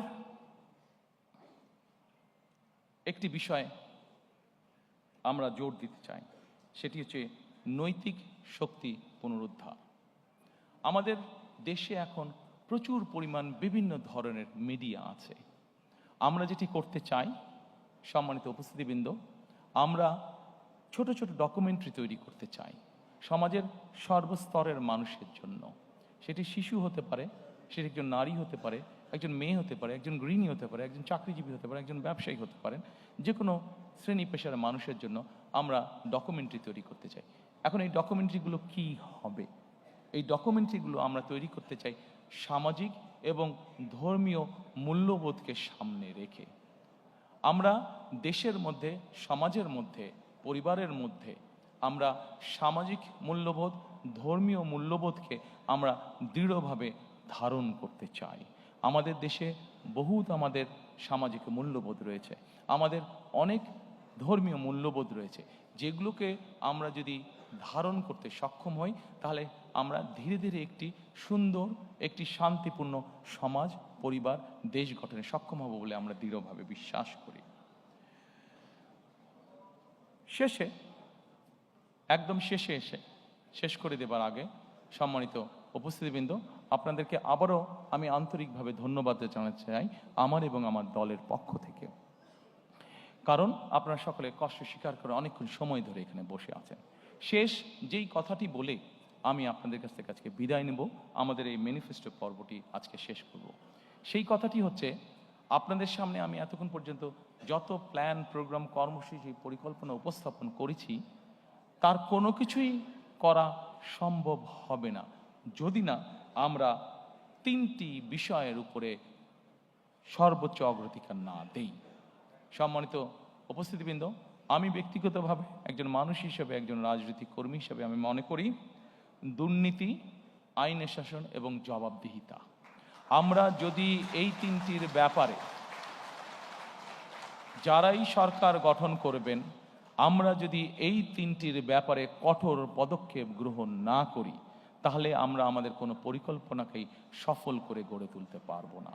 এবং আজকে এখানে দাঁড়িয়ে আমার দলের পক্ষ হয়ে আমি আপনাদেরকে এতটুকু বলতে চাই যে আমার দল, বাংলাদেশ জাতীয়তাবাদী দল, আগামী 12 তারিখে নির্বাচনে জয়ী হয়ে ইনশাল্লাহ সরকার গঠনে সক্ষম হলে আমাদের সর্বাধিকার, সর্বোচ্চ অগ্রাধিকার থাকবে এই 3টি বিষয়ের উপর গুরুত্ব আরোপ করা: দুর্নীতি, আইনের শাসন এবং জবাবদিহিতা। যে কোনো মূল্যে আমরা এটিকে সর্বোচ্চ অধিকার দিব। সম্মানিত উপস্থিতিবৃন্দ, আজকে আপনাদের কাছ থেকে আবারও আপনাদেরকে আন্তরিকভাবে ধন্যবাদ জানিয়ে এই অনুষ্ঠানে অংশগ্রহণ করার জন্য আপনাদের সকলকে আন্তরিক শুভেচ্ছা জানিয়ে আজকে আমাদের এই ম্যানিফেস্টো অনুষ্ঠান আমি আনুষ্ঠানিকভাবে আমার পক্ষ থেকে আমার পক্ষ থেকে শেষ করছি। আমি আপনাদের সকলের কাছে বিদায় নিচ্ছি। Thank you so much. Member of diplomatic corps, thank you so much